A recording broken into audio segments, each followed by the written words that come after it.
welcome back to episode 345 of the Hockey Cards Gongshow podcast. Put a couple of dumb Minnesotans behind a mic, sprinkle in a crazy Canadian, and it's a Gong Show Super Show. Hello, buddies. How are you? Good. How are you? Great. Yeah. How's Kobe? The dog immediately starts whining at me to go outside. Are you kidding me? No, you're not. Just No, relax. hold it. Tell him to hold it. You can hold it for 4 or 5 hours. No. Well, we had the expo, came back, did one podcast, then had the Jason video, and now we're back with our second podcast since the Toronto Sport Card Expo. We did get a lot of good feedback. You guys hear that? Mm-hmm. Yeah, I thought it was Louis, but I guess it's Kobe. Kobe, stop it. You want to talk about the Jason video, Kobe, or what? We did get a lot of great feedback about our night with Upper Deck President Jason Mashra. If you have not seen the video yet, you can, of course, watch it on the Gongshow YouTube channel. Very flattering. I think a lot of people liked seeing Jason in a little more of a casual setting.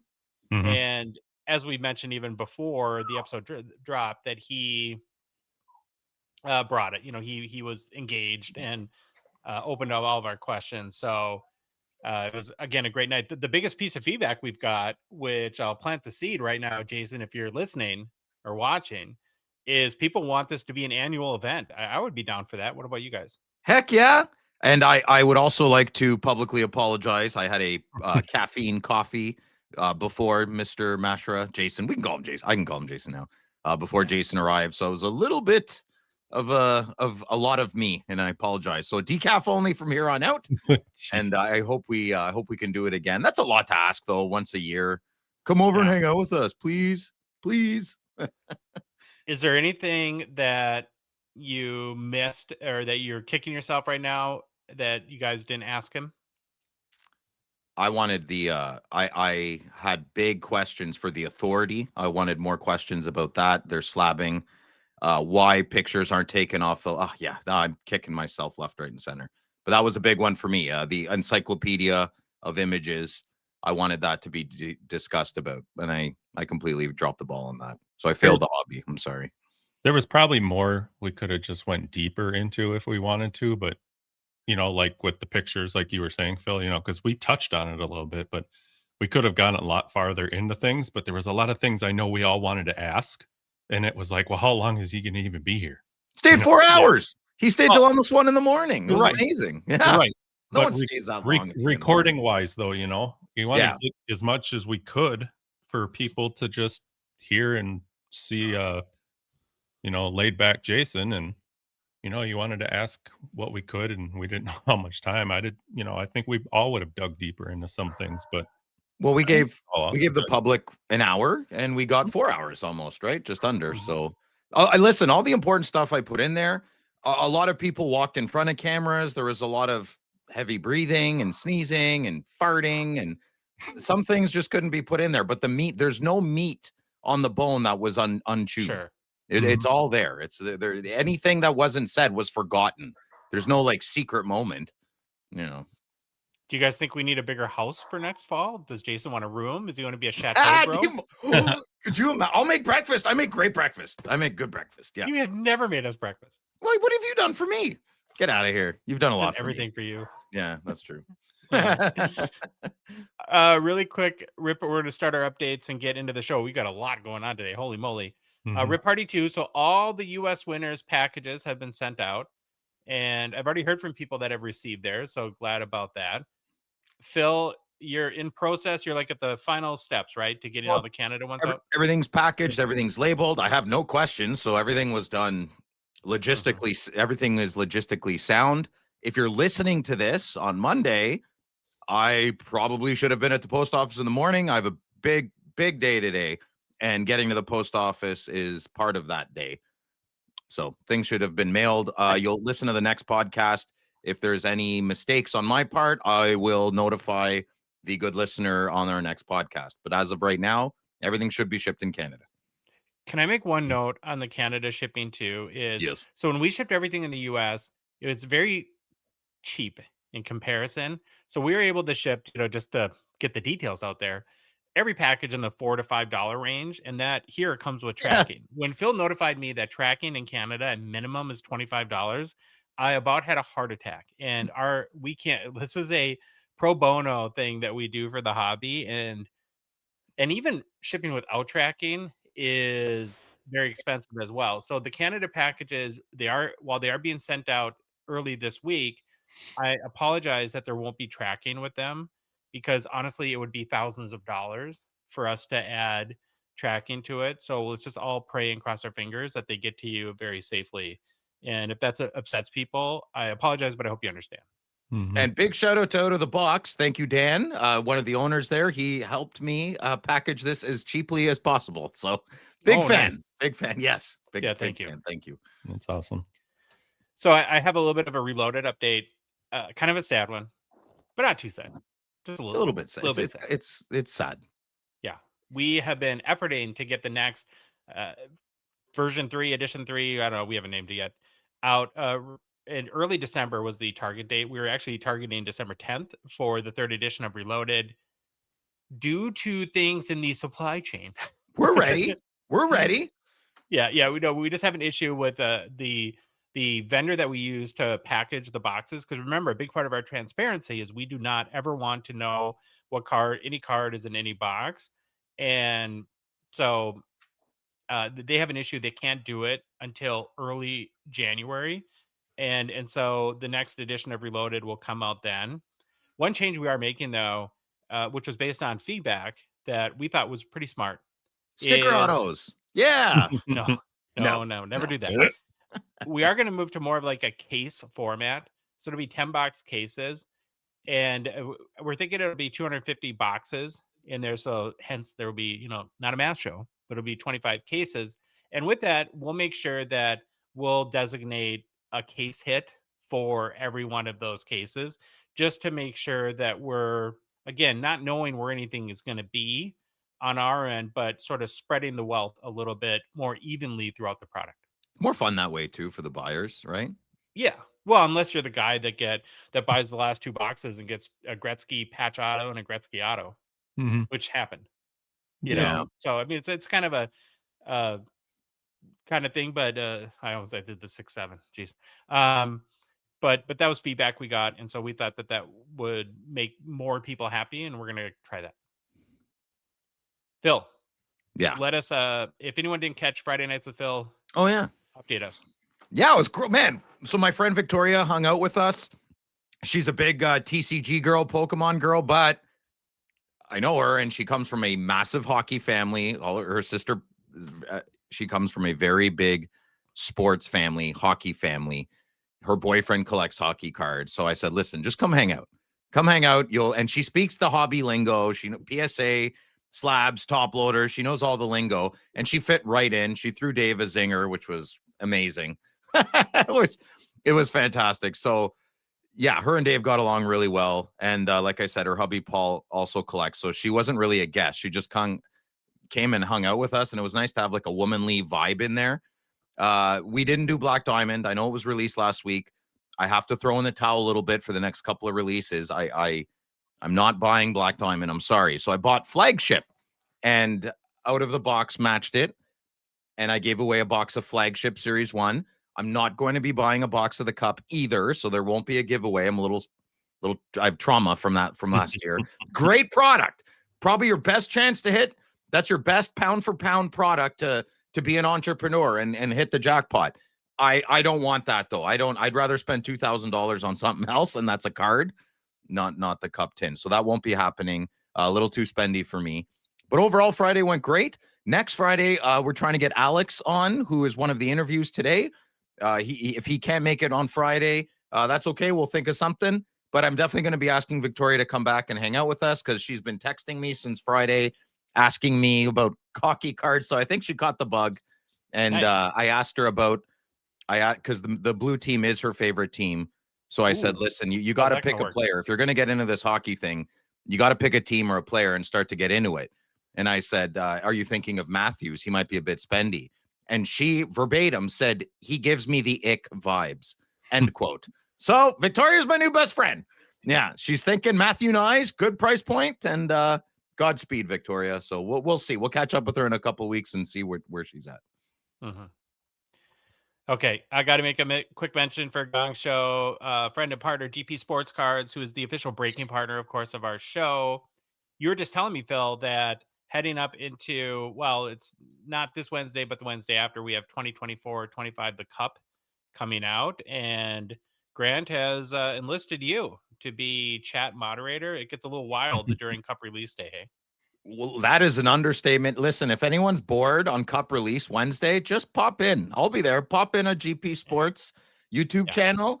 The bottom of the barrel comes out to play. Oh, really? Oh my goodness. The weakest people have the loudest voices, and that day that is proven. It's usually the people that don't have any skin in the game, but I mean, come on, it's fun. I like to swim in those circles too a little bit. You just got to get out of the pool sometimes. What is there to lose your mind about, though? What are they going off about? Everything, and then Grant's a horrible person. Grant's an amazing person. It depends if you hit the card. If you hit a good card, Grant is Jesus Christ Savior superstar. Mm-hmm. If you didn't hit a card, well, how dare Grant hurt your family, right?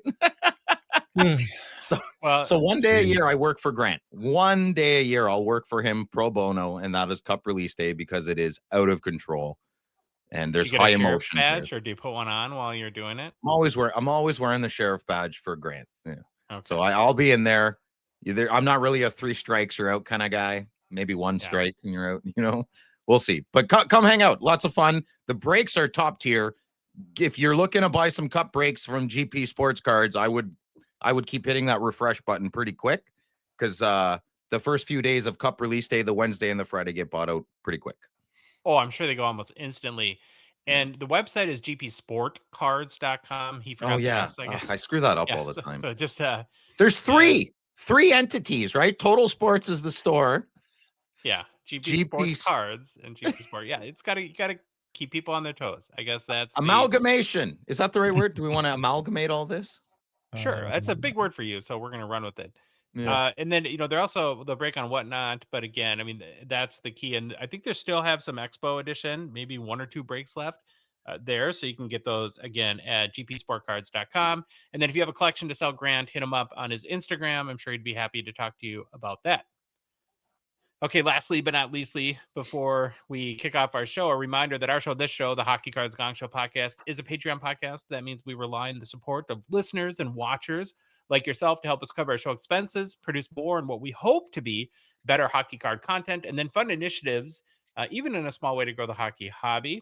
You can support us for as little as $5 a month, be a Future Watch Gonger out of our $9.99 support level tier on Patreon.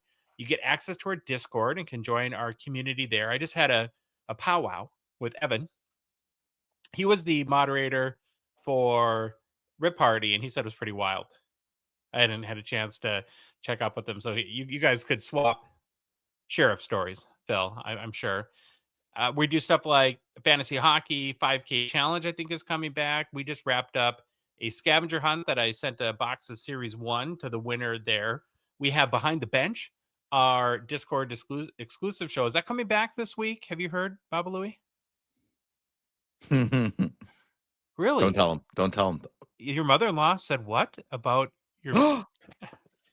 Every time I hear somebody say, don't tell him, I know exactly what the problem is. That's I think we all do. When I was messing around with stuff, I saw Neil was actually live in StreamYard. So good. Been recording. Yeah, he's recovering from a double gallbladder transplant. I thought it was his hip. Sure. Could be. Oh, you're making fun of him. That's not nice. Don't kick a man when he's down. Yeah. He does a great job, and people missed his show when it was gone last week, which is a good sign, Neil, that you're doing something valuable for the community. If you want to support us, just go to our website, hockeycardsgongshow.com. Click on the Become a Patron link at the top of the page, or go to Patreon directly, patreon.com. Search for Hockey Cards Gongshow. There's a link in the show description, both YouTube and podcast apps, and our Instagram and TikTok profiles too. We have one new supporter from our... I think I know who this is too, but shut him up, Baba Louie. We got one new FWGer in the group. It is Liam Minator. That's what I want to say. He's trying. That's our my house- boy. That's my little Ottawa brother, Eliminator. He is an excellent seller, Ottawa Senators fan, and human being. He's fantastic. I met He's the guy Liam when that he was crashed like, with us when there was a Oh, snowstorm. oh right? yeah, that's him. Yeah, he was in. So quick story. We're in Toronto, and I'm a father to a teenager, and Liam's not a teenager, but he was at one point, and I bought a card off him off eBay years ago, and yeah, he answered the door, and I asked if his dad was home, and he said no, I'm the one selling the card. So I asked if his dad was still home because I didn't feel comfortable doing it. Anyways, I've never met his parents ever, but Liam's in his 20s now. He's almost graduated university. Many years have passed. And so I still feel like a fatherly instinct to him a bit. And when we were in Toronto, the big snowstorm hit, and poor Liam was driving home with his mom's car and no winter tires on. And he looks young, right? I'm sorry, Liam, if you're listening to this, but you look young. And we let him stay at Chateau free of charge. We got him to clean up a little bit, but other than that, yeah. I think it's so funny. You guys always talk about snow tires, and I mean, we have them here, but there's no few and concept far in between that people even use them. I never used them in my life or considered it. That's crazy. Yeah, like if I didn't have my all-terrains on my trucks, I wouldn't know what to do. Like, yeah, well, I won't let my son drive anything without winter tires on in the winter. Yeah. We're in the valley, man. It's high swings, black ice. It gets us, It gets us. Interesting. Okay, Babalu, you ready with the game plan, buddy? Ready with the game plan. Here we go. So we will start off with get to know your Hall of Famers. Then it's who's hot in the struggle bus. After that, we get into some juicy hobby news. Then we have an expo recap and more. Josh had a little chat with our good buddy Enzo Ferrari. After that, it's new product releases. We will get into the Gongshow Mailbag and finish up with some personal pickups. Excited to start today's show with our Get to Know Your Hall of Famers series. It's where we're profiling every single Hockey Hall of Fame player. We started with the first Hall of Fame class in 1945 and have been working our way to present day. We're ready to start today, the class of 1965. Nice. I screwed that all up. No, you did. Well, it's all right. It's okay. Today's Hockey Hall of Famer we're going to learn more about is Clint Benedict. Oh, nice. I've heard the name, so you know who he is? Well, he's the first hockey. Everyone thinks shock. It's a good NHL trivia question, right? So, I mean, I know a bit more about him, I think, because he's a former senator. Yeah. But he is the real person, the real first goalie to wear a hockey mask because of an injury. Yeah. Yes. Pretty common knowledge around here in Ottawa, but maybe other people know that too. Yeah. All right. Well, let's learn more about him. So Clinton Stevenson Praying Benny Benedict lived from 1892 until passing away at the age of 84 in 1976. He was born in Ottawa and looks like he was a lifelong resident, passed away there too. Benedict was a goaltender, stood 6 foot tall, weighed in at 165 pounds. Ooh. In a professional career that lasted from 1912 until 1931, long career. Did you say he played for the 6 feet tall and 165? Yeah. Oh, big gust of wind blow him away. That's crazy. That's got to be wrong. There's no way. Well, it looks like a slender guy. Well, you're what, 5'6"? I'm 5'10". Get out of here. I'm 5'9", and I'm the smallest I've ever been, ever. And I'm 175. Okay. I'm a toothpick right now, so I don't know how that's possible. Yeah. So again, he played in a career that lasted from 1912 until 1931, suiting up for the Ottawa Senators and then the Montreal Maroons. During his career, Benedict won 4 Stanley Cups. He was one of the first professional goalies playing in the NHL's predecessor of the NHA, and was an innovator that helped revolutionize the position. Between the NHA and NHL, he played in 443 games, which is a lot. Finished with a record of 243, 169, and 29. And in 362 NHL games, had a career goals against of 1.86. Seems impressive, but who knows for the time. Hard to have great context for that. In Stanley Cup challenges and tournaments, he posted a record of 23, 14, and 9. And after his NHL career ended, he would play senior hockey for a season before coaching for a few years after that. Why you should care about Clint Benedict. In 1912, when Clint Benedict joined the Ottawa Senators as a young backup, teammates joke he looked more like a clerk than a goaltender until they saw him stop pucks with a calm, surgeon-like efficiency that quieted veterans immediately. So, like, was a clerk a big dig in 1912? Or, hey, Phil, you look like a clerk. I'm 40. I'm younger than you. How would I know that? I don't know. I left my time machine at my other house. Sorry. Oh. I see. Your mother wears army boots. Like, is that what you're asking me? I don't know. During the 1914-15 season, Benedict routinely dropped to his knees to stop shots, a technique that was illegal at the time. The league insisted goalies must stay on their feet, but Benedict kept doing it anyway. His style became so effective and also controversial that in 1918, the NHL formally changed the rule, allowing goaltenders to leave their feet to make saves. Benedict is widely credited as the first modern butter-style goalie.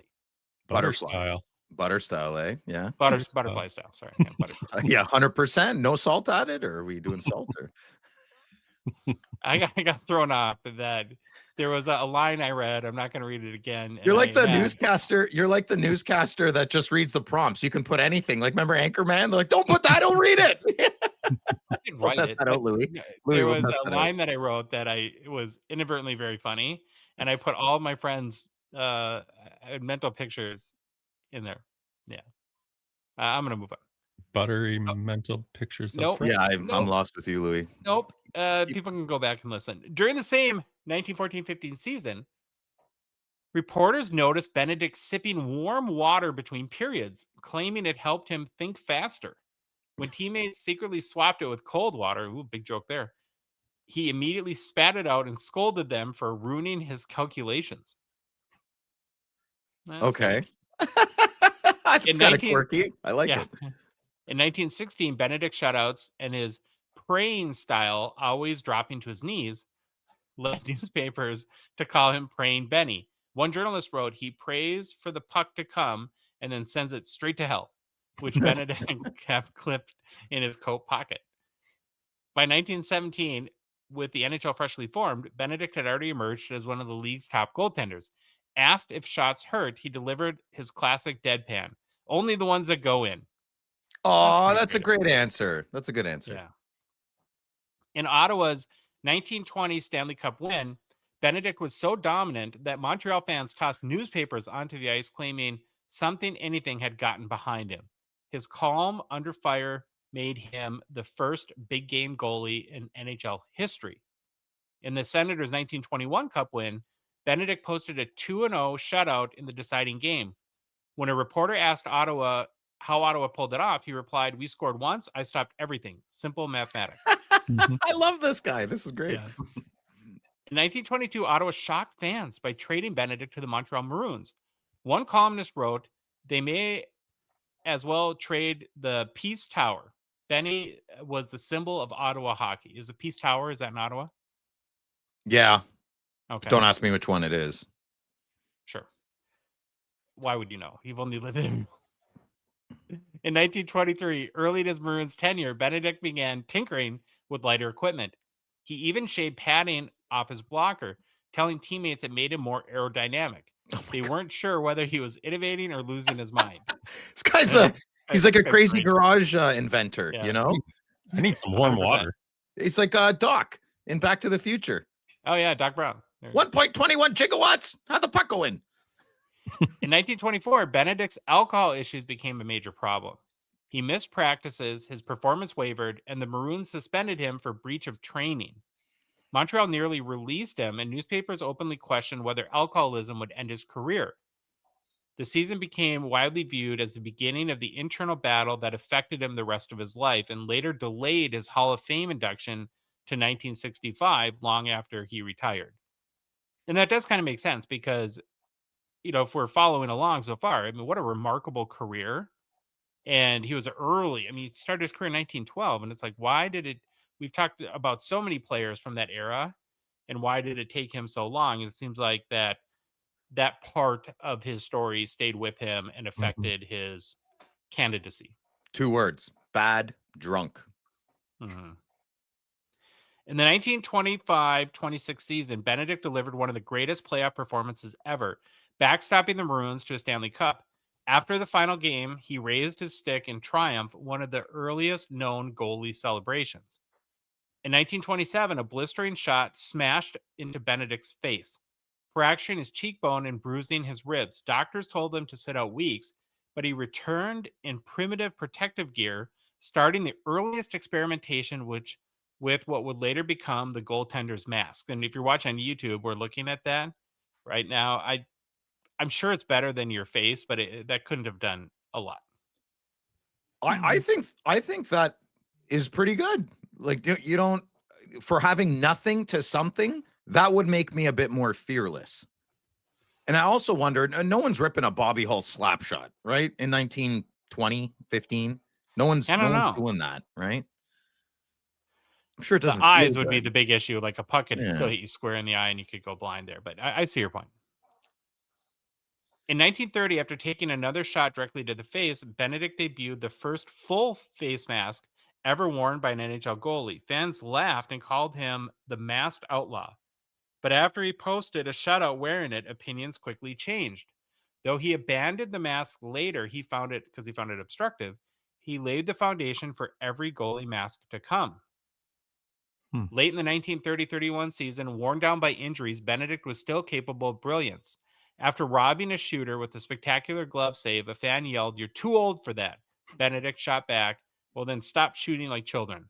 Yeah, I love this guy. He's got good zingers. Despite multiple Stanley Cups, pioneering the drop-down save, creating the first goalie mask prototype, Benedict's well-known alcohol struggles and prickly relationship with management, again, delayed his Hockey Hall of Fame induction for decades. He finally entered in 1965, 24 years after retiring, long overdue recognition for one of the most important and innovative goaltenders in hockey history.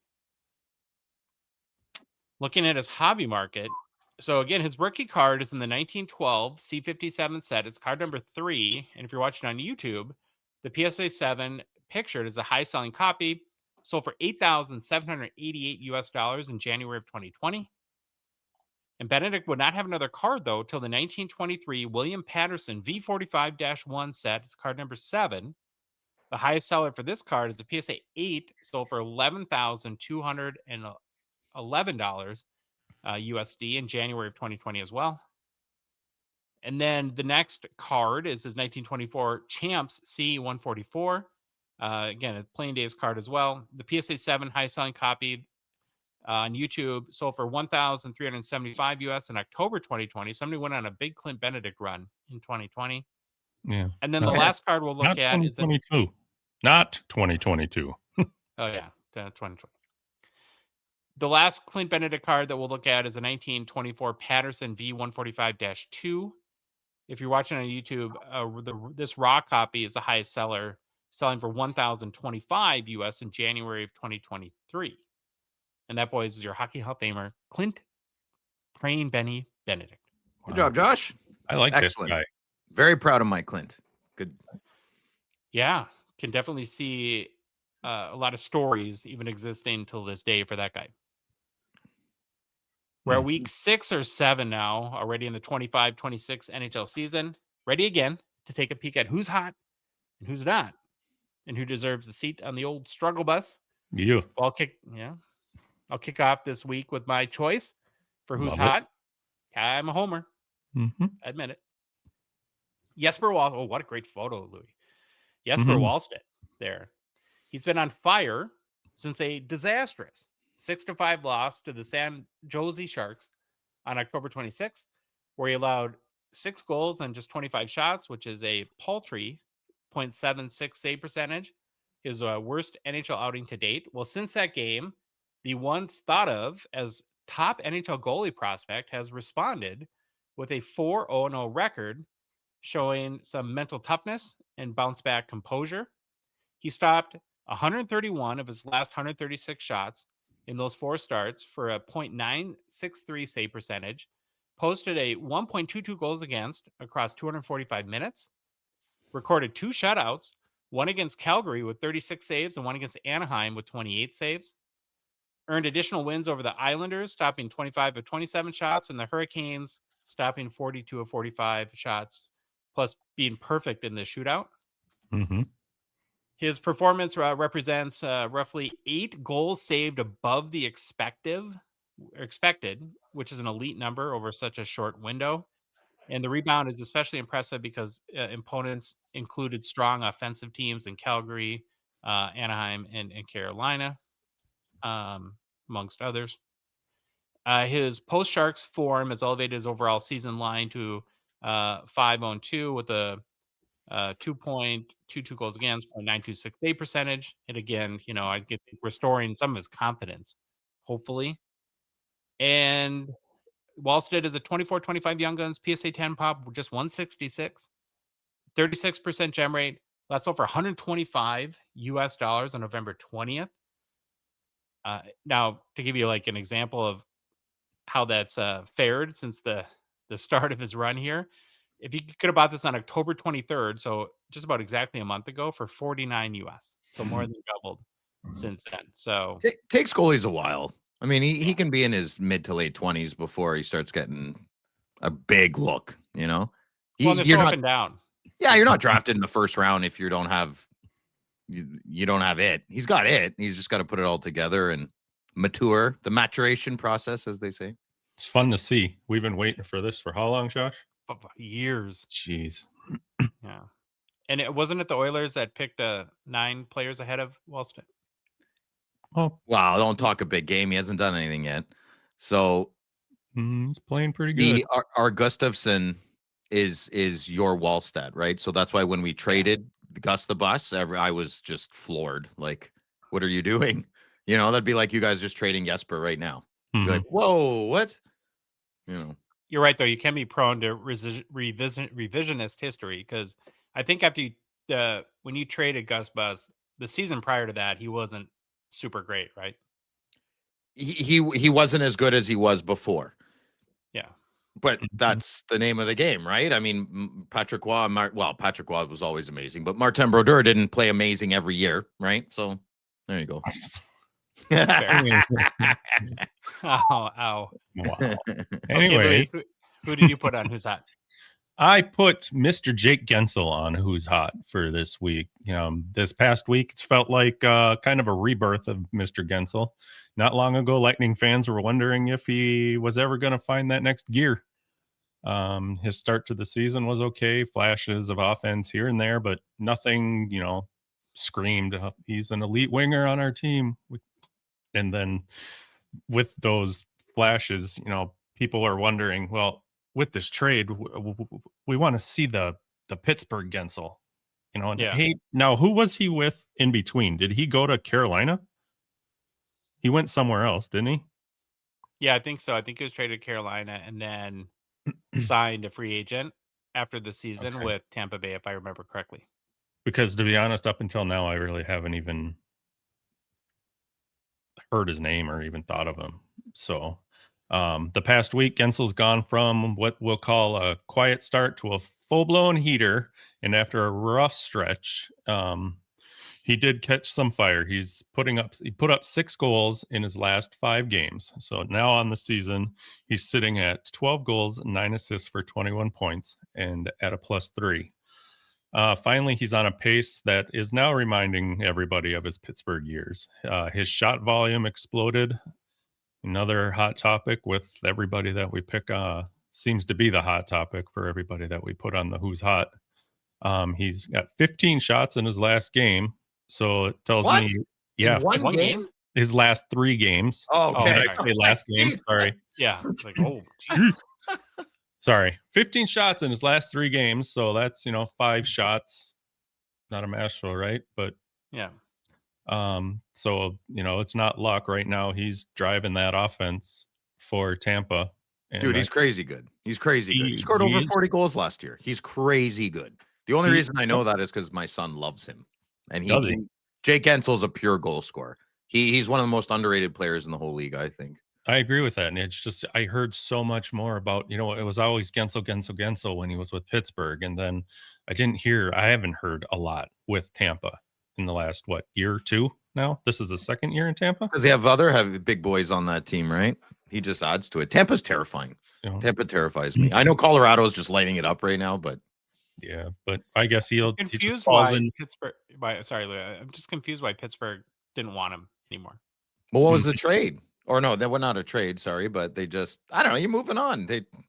Who knows? Yeah, maybe a Pittsburgh fan chime in on the comments and give us a scoop there. Do you guys miss him? Do you think you shouldn't have moved on? All that good stuff. Mhm. It's just sad that he's kind of gone into that. I will call it the Tampa Triangle, not the Bermuda Triangle of just popularity. Yeah.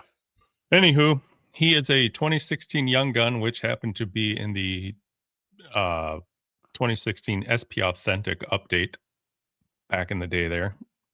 It's where am I? I'm losing everything here. His PSA 10 pop is 188 with a 44% gem rate.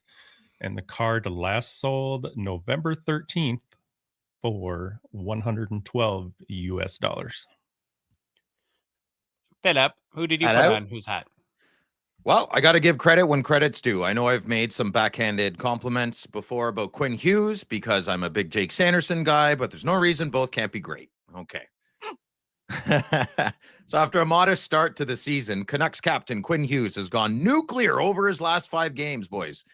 He's turning into a pure assist machine with no goals, but elite playmaking. 11 assists. That's 11. That's a 1 and a 1 in 5 games. He had 1 versus Colorado, 3 versus Winnipeg, 4 versus Tampa, who we were just talking about, and another 3 versus Florida. He took a night off against Dallas. He got nothing going on there. But he's averaged over 2.2 points per game. And that's insane. Back-to-back multi-assist points, multi-assist nights on the Florida trip as well. He's logging, check this out, boys, logging 27 to 30 minutes per night. Jeez. As a former Erik Karlsson fanatic. That is not sustainable. But when you're running the power play and the penalty kill, those are necessary minutes, perhaps. He was +1 over the 5 games, so that's good. He's still remembering his defensive responsibilities. He was on the ice for almost every goal against Dallas. That kind of hurt him. -2 on that. But in Vancouver, he outshot their opponents over those games, 143 to 113 when he was on the ice. So he is an impact player through and through. I still don't like him, but I respect him.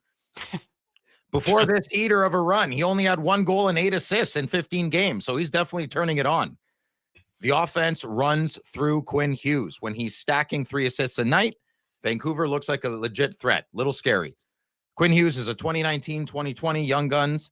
PSA 10 has a population count of 3,511.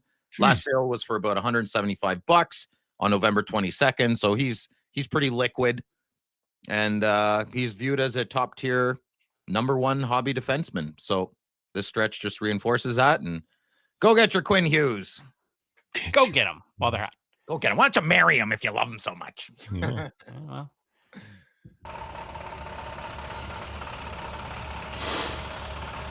Here it is, the struggle bus pulling up just in time for I'm not even going to throw digs at this guy because honestly, it's a little bit sad.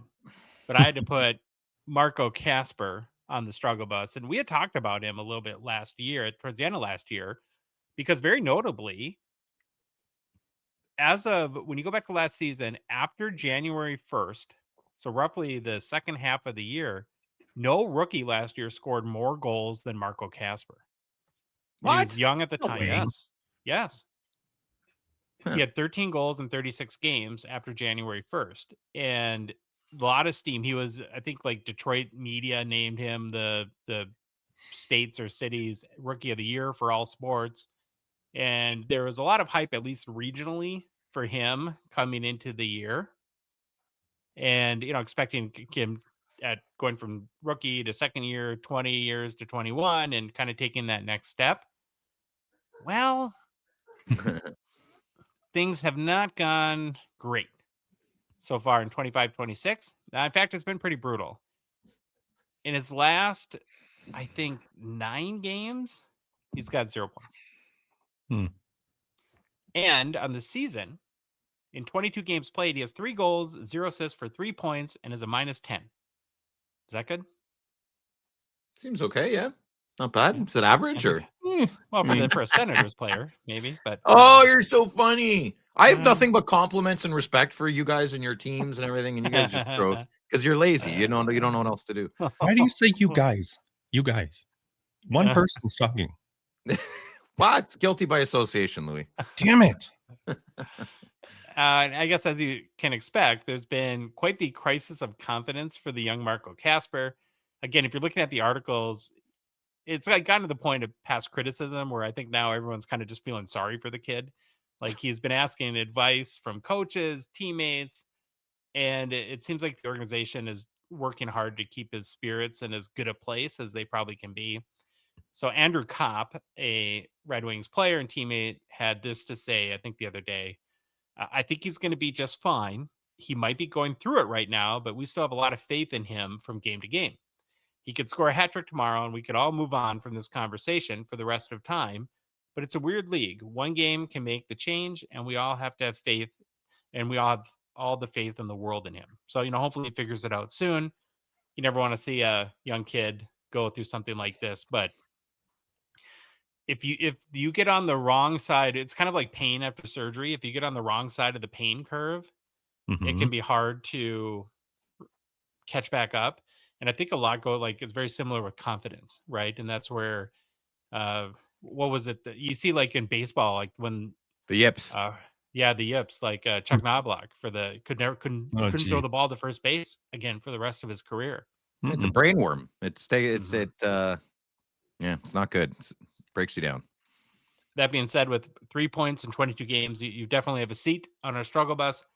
Marco Kasper is a 23-24 Young Guns, PSA 10 pop 81, 25% gem rate, last sold on November 2nd, so a while ago, for 102 US. Don't sell yours now, would be my advice. No, I wouldn't. What? He's $100? Wow. Well, it's November 2nd before, Oh, so how is Matthew Nyes cheaper than Marco Kasper? Someone explain that to me. There's no way Matthew Nyes is under $100. I checked today. It was like, PSA 10. Yeah, okay, that doesn't make Matthew Nyes' PSA 10 was like $30-40.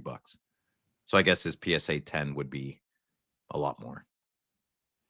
Yeah, I'm assuming it's like 250 US or more. Oh, okay. So. All right. Louis, who did you? Yeah. Oh, wow. Well, unlike his brother, Luke Hughes. Oh, kid. The ugly one. Rough stretch right now. He's -6 over his last 5 games, which is a huge red flag for a top 4D and on this team. Need all the D we can get, or the Devils can get. I say we like they're my team. Well, they kind of are. I don't know. Pretty much. But a -6 in that short span means he's on the ice for way more goals against than goals for. His offense kind of there with 4 points in 5 games, but it's not fixing his defensive problems. The issue is his defensive game. I don't even know what I was trying to say there. Put it this way. He's playing a ton of minutes. Unlike his brother, doing well with a lot of minutes. Luke at 20 to 27 minutes a night. They're really showing his weaknesses. Fatigue, heavy usage, more mistakes, slower reads, worse gap control. He's super struggling with a rush defense. He's given opponents way too much space off a rush, which I've noticed in the last few games. You always want, especially if you're getting to the blue line going backwards, you want to step up and try to stop somebody there and not just let them walk into the zone. Losing battles down low in the corners, especially when teams forecheck aggressively because he's not controlling those gaps. When he's on the ice, the Devils are giving up too many high danger chances, and his mistakes aren't isolated. They're hurting the whole defensive structure. Sounds like he should just retire and quit. Yeah, I know. He sounds pretty terrible, actually. I was going to say put a fork in it, but that wouldn't probably be too soon, right? That's a good one. Mm-hmm. But the Devils' defense is already inconsistent, and his struggles make it a lot worse. It's starting to look a lot less like a hiccup lately, and more like kind of a downward trend that I don't want to see. bottom line for me, defensively, he's hurting the team right now. So on the season, in 21 games, he's got 1 goal, 11 assists for 12 points, and sits at a -2. And if you're still interested, he's a 2023 young gun with a PSA 10 pop of 967. So if you want to bump that up to 1,000, he's on a hot streak right now. We can do that. With a gem rate of 27%. His last sale was November 15th for 100 US, and average sales for the month are $111 between like 9 sales so far. Not Think too, about Louis. not very good for a, was he fourth overall pick there? Third, fourth? I Fourth, don't eh? even remember. Yeah, Yeah, he's a fourth. but couple it years. just this is as hard as I think I've kind of gone on somebody in a long time, and just seeing so many games. Watching, if the Wild aren't on, I'm watching the Devils, and it's killing me watching his game right now, and I don't know. Do you think he's a top 4D in his future, or it's not trending that way? Not right now, no. But not now? Well, if he's not now, he's not gonna be. Well, he's not playing like it right now lately. Oh, okay. There's things that he's in that. He's having that crap slump, I think, like Shimmy Shakes for you last week was, playing like garbage. And I have a feeling both of these kids will turn it around, but well, 2 years removed from Shimmy Shakes, though. I mean, Luke, I know defensemen, I might be being a bit harsh on him, but I don't know. Maybe it's not going that way, You can be harsh because the way he's been playing, just sacrificing the neutral zone and letting people walk into his own defensive zone there. Don't fix that now. You're not going to fix it at all. You got to start attacking sooner, or else it's just, we're going to hang out in our own end all night. So take your pick. I went goalie. I went goalie for my pick. Oh, you did? Okay, well, who did you pick? I got UC Saros. Yeah. Sorry, Troy, the original Troy. He's normally one of the NHL's most reliable workhorse goalies, but his last 5 starts have been unusually crappy. So he's gone 1 for 4 over those 5 games. He started all 5. He allowed 12 goals on 99 shots. And if you don't know the math, I did it for you. It's a .879 save percentage. Not very good. Worst outing was in New York. He stopped 7 and 12 shots. 583 on that save percentage. So the Predators only scored 6 goals total in those 5 games. That didn't help UC at all. And he allowed 3+ goals in 4 of those games. So not too good. Not too good. He started the year strong, though, with a 2.59 goals against and a .915 save percentage through 10 starts. So it was very good. But the slump has pulled him closer to a 3 goals against average. That's a flat 3 and a flat 9 save percentage average. So still early in the season. I know a quarter of it's about gone, but some of these games and numbers take a big hit on the percentage there. So he's known for elite positioning and rebound control, but in this stretch, he's been pretty much exposed on second chance shots, high danger looks. I've not seen any Nashville games, but just going on what everyone's saying in the Predators fan pages. A lot of tweets. I do like tweets. I find that's a good finger on the pulse, and a lot. It's UC Saros. You're going to have faith in him. He's going to bounce back. He's just going through a rough stretch. I think he's going to string together a lot of good, strong outings here. He'll be fine. He's not going to stay on the struggle bus, my personal opinion. He's a 2015-16 Young Guns. His PSA 10 is a population count of 164. That's not a lot at all. Not at all. Last one sold for $51 on November 6th. So I guess it's decently liquid. He's got a cool name too, UC Saros. That's about it. Yeah. Wow. Now, our teams are not necessarily. Oh, go ahead, Louis. When you were digging your stats there, Phil, just out of curiosity, because the New York, was that Rangers in his 7 of 12 shots? I'm not sure, Louis. I'm not sure. And I was just curious if that 12 shots was a Rangers shot total, if it was them for the game, because I don't know well either. I just checked the stats. I didn't check the opposing teams on that particular line. Yeah. Right. What I was going to say is, I think both of our teams are doing well. My team, Phil's team, and many of Louis' teams are doing fairly well this year. I'm very happy that none of us are in the boat of being like a Predators fan, where it seems like it'd be pretty rough sledding right now to try to stick with those guys. Yeah, they're Mhm. Nashville. You live in Nashville. Life's pretty good, I would imagine. I Fair. feel I'm loving this blue team disaster. Isn't that traveling? Great Yeah. GM. He's awesome. Yeah. Yeah. I You love take more joy in a Senators win or a Maple Leafs loss? so this is the thing. Both, yeah, it's not a one. It's a, number one. I want my Senators to win and get the 2 points in regulation. Number two, feels great when the Leafs lose. If I was fully honest with you, yeah, that's it. I'm gonna leave it there. Okay. Yeah. Well, to recap on Who's Hot, we had Jesper Wallstedt, Jake Ensel, and Quinn Hughes. And then on the struggle bus, we have Marco Casper, Luke Hughes, and UC Saros. You know, something I learned doing this Who's Hot in the Struggle Bus this week is, I don't know if you guys did or not, but I had a hard time finding key players, you know, hobby collecting players that were doing crappy to try to feature. There's Yeah, a offense is up right boatload now. of, It's like yeah, ton of baseball people. scores. Unless you're ton of- Marco Casper. Ooh, shots fired. Yeah, but Sorry, Marco. you know what I'm saying though? I was digging for stuff and I had a hard time finding relevant hobby collecting, you know, players we'd collect playing like garbage. So that's Sometimes good. they're harder than others. Sometimes they're Mhm. very apparent, and sometimes not. Yeah, but it is easier to find someone doing well than the struggle Yeah. bus. I know you guys probably feel that way too. Hmm. All right, Slab Sharks, the Gongshow partner sponsor, grateful for their support of our show. The current Slab Sharks weekly eBay auction is live, ends this upcoming Thursday night. More than 8,100 cards to bid on this week. I guess no big deal, just 8,000 cards. We'll be live on Thursday night covering all the key cards closing and goofing off on our Slab Sharks live show, which you can check out on the Gongshow YouTube channel starting at 8 p.m. Eastern Time.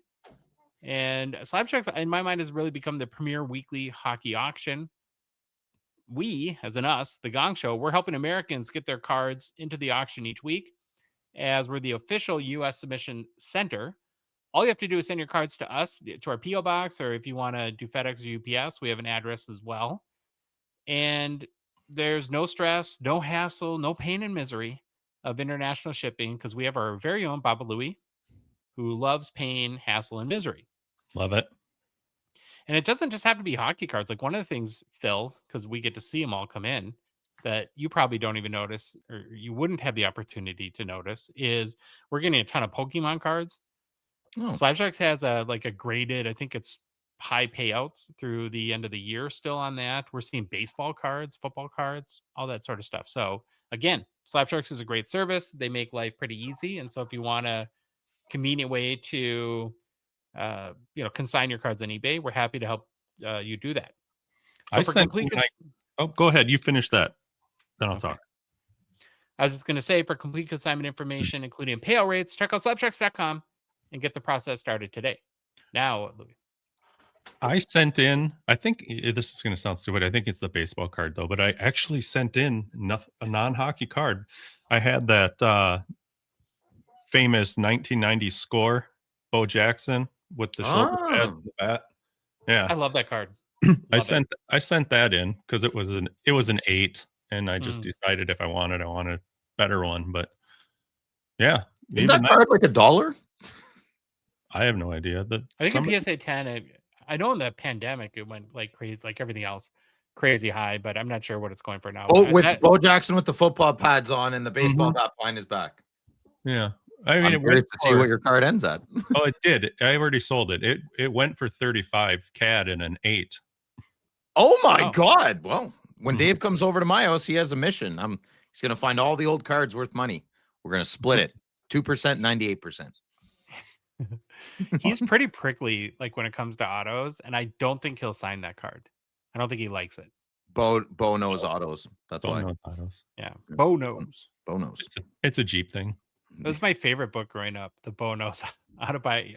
The Pro Stars cartoon I loved. I love the cartoon. Yeah. Michael Jordan, Bo Jackson, Wayne Gretzky was great. Griffey too, right? No. No, it's just the three of them. Yeah. Okay. Hobby news. Hobby news. Hobby news. Well, we have to turn it over to our intrepid hockey reporter, Phil from Ottawa, who has filed this report. I love being a hockey reporter. Okay. What you're looking on the screen here is a teenager's autograph, and it might look familiar, moderately. It's Connor Bedard's. Now, keep that in mind. So, Connor Bedard, I'll start over. A moderately popular Twitter account called Beyond a Pale Horse, which usually posts NFL retweets and whiny victim-based things, and he's a big whiner, just like everybody else usually. But he caused a bit of an online uproar this week while he was sticking his immature nose into our world of hockey. So he retweeted or reposted a video of the following. Should we show it? Sure. Yeah. Okay, show the video, Louis, please. All right. Magazine for me, man. You could personalize it, please. You could personalize it. There's only 3 of us. I've never gotten your autograph before.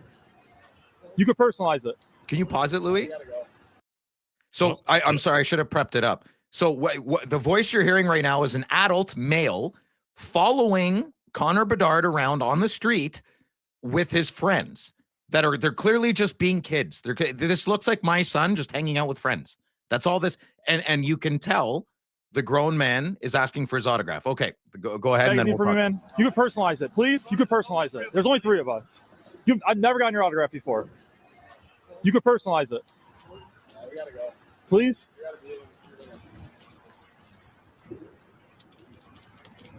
What if I write to Joanna for you? I've never gotten you, dude. Please, just really quick. You can shit on it. I don't care. I got every single one of these magazines signed before. You're the only person I've never gotten. He's trying to put the pen in his hand if you're listening. And he's following right beside him. Okay, Louis, that's enough. We're good. What can I do? Say yes. It takes 2 seconds. So that's pure harassment. Anyways. That was cringy. Like, I had a hard time watching. I don't want to finish. I don't even know if Connor signed it. I've never made it to the end of that. I think he did. Oh, crap. I wish he didn't. So well, you should have seen, though. He was just like. So yeah, okay. This is just it. Just a horrible thing. So Connor Bedard of the NHL, the tweet was from Beyond a Pale Horse. This was the title with the video we just watched. Connor Bedard of the NHL Chicago Blackhawks shows zero humanity to this guy in what would have taken 2 seconds to be a decent person. These sellouts are just under a lot of, he's being sarcastic with the rest, but that's what he wrote. Okay. So let's break that down quickly. Okay. So Connor Bedard showed zero humanity to a grown adult. And this Twitter account is saying it would have taken 2 seconds to be a decent person.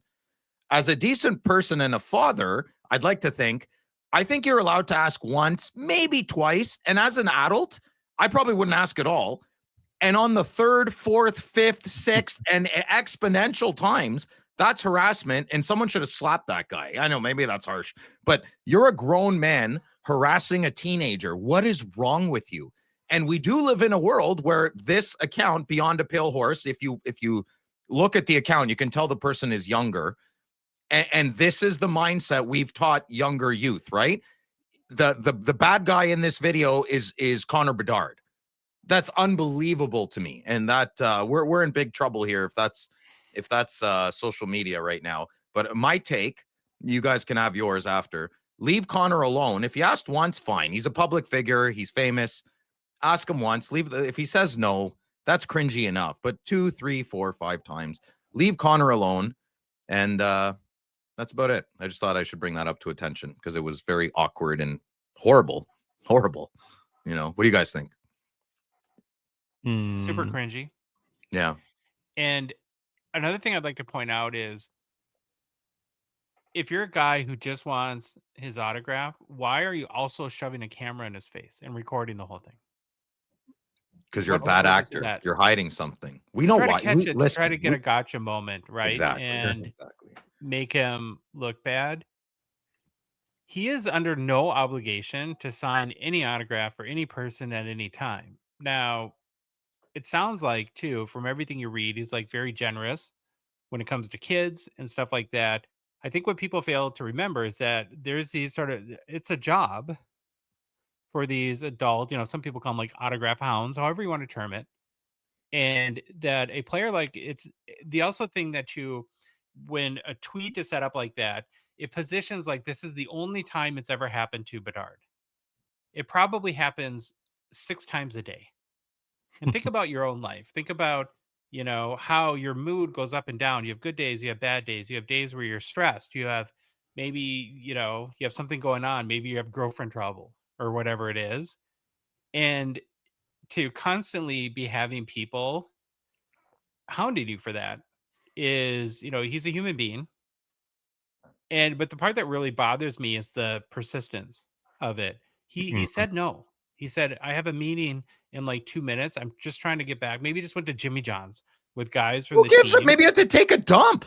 Like I can't believe another adult around there wasn't like, listen, sometimes you have to use, I'm not saying force but you have to physically get in the way of another man that is feebly, like that man is just dripping failure and loserish. Like you're a loser, dude. He's just a feeble little weak-minded. Come on, his hands are shaking. Come on, just sign it. Why can't you just do it? Just sign it. Come on, man. And he walks closer to him. Oh he my God, gets like dude. shoulder to shoulder. Oh God. He's like putting the pen near It's him. horrible. It's like very aggressive. Yeah, so I would be very aggressive back. And that's where good people need bad people with them. Good people that you laugh at me all the time. Like, so Josh, that guy's a really nice guy. He's just being he never swore. He had manners. He never invaded too much space. He never touched Connor. Do you see what I'm saying? Like, super nice guys. Yeah, like, buddy, you're a problem. You're a problem. And that guy's a major, that gets me hot. That triggers me. When adults act like that and then they act like a victim, that drives me insane. Be accountable for how much of a wiener you are, dude. And, sorry. Yeah. No, here's the last thing I'll say, and then Louis, we'll get your take, is if I'm Connor Bedard's dad, I don't think I am, but if I am, I would be proud of him in that scenario for the restraint that he showed. Yeah. Like, I could see myself at 20 years old, if a guy is really pushy, won't take no for an answer, gets in my bubble and starts shoving stuff in my face. It's, but he did a great job and he has to. I mean, that's part of his job is, you flip out and all of a sudden there's a lawsuit on top of the video. And so his friend, I know that's nobody's job, but like that's where that's where I would step in. I'd want my son to, well, maybe not. Okay, maybe not my son, but a big kid in the group. Like, imagine having a teenager tell a grown adult, like, dude, your behavior is not admirable right now. I think you should move on. Right? Like, someone needs to step in at some point. I'm sorry. Well, there's too few. Everyone's a little too like, I don't want to upset anyone. Enough. I assume all his friends are on the team too, though, and I'm sure they've been very well coached to never engage. And when the camera's rolling, you're right. Engage, you're gonna get sued, and you just gotta walk away. But Louis, what did you think? Same stuff you guys did. I mean, ask them once, ask them twice. No's no. The second time, be done. Move on. Try it.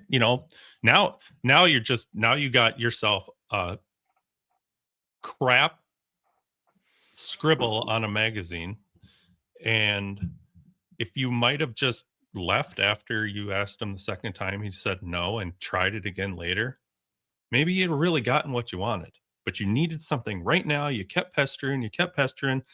Good on you, Connor, for not losing it like I would have. But no, now you're just stuck with. Imagine that was your son. Just imagine that. Oh man, that guy would be mincemeat. Like, that's not the right answer, I know, but. Well, who was that? Was it that? I think it was a famous actor that had a well-known quote that it's like, you never want to be rich and famous. You just want to be rich. Yeah. Because famous, this is what fame is. Some people listen. Some people want to be famous, and they don't. Some people, that's their currency. That's sort of a mental illness in that case. But I agree. When you, for sure. Good report, Phil. Thanks for bringing that up. Okay, we got to talk about our guy Macklin Celebrini a little bit here. If unless you've lived on a different planet in the past month or hate hockey, it's almost impossible to have not noticed that young Macklin Celebrini's off to a pretty hot start, and as you'd expect, and I guess hope, his hobby market is booming too. And I really believe that we're in a Macklin hobby moment. I don't even think we had one last year. So these are like typically there's shorter periods of times where it's just everything gets exponentially bigger and big cards come in the market, sales, record sales left and right. And it's a great, both probably, selling opportunity. And people realize that, and they're listing their cards, right? So you'll see bigger and bigger cards now become available too. And from my perspective, these hobby moments are fun, but I'll admit I'm usually a spectator, and because as much as I like Macklin hockey wise, I'm married. I usually sit these prospecting bonanzas out. My observation is, I guess you guys normally do too. I don't know. Have either of you bought any Celebrini cards in the past since the season started? Are you participating at all? No, I love the kid. I want him to be my Team Canada captain in the future. But in regards to our beautiful hobby, this thing of ours, I don't have any Celebrini cards. I like watching, like you though, Josh. I like watching from the corner. Mm-hmm. Anything I've had, I've sold. Yeah, that's probably smart. Mm-hmm. I normally jump on the hobby train for a player like when they reach like GOAT or all-timer status. And again, Macklin hasn't even played 100 games yet. He has no big trophies. There's no Stanley Cups. Oh no, it don't matter. Sorry, I made a mistake, guys. He didn't win a Stanley Cup. No, but I forgot. Stanley Cups don't matter.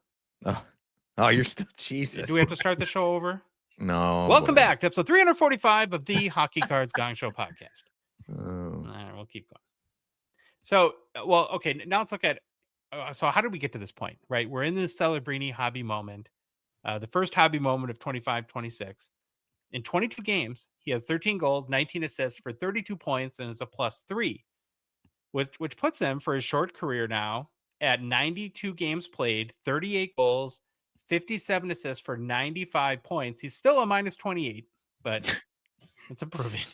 It's coming back. But if he keeps this pace over the next 8 games, he could very well be more than 100 points in his first 100 NHL games. And if you go back over the past 30 years or so, that puts you in the company of such players like Teemu Selanne, who I think had like 152 points in his first 100 games. No, he had 74 goals in his rookie year. So there you go.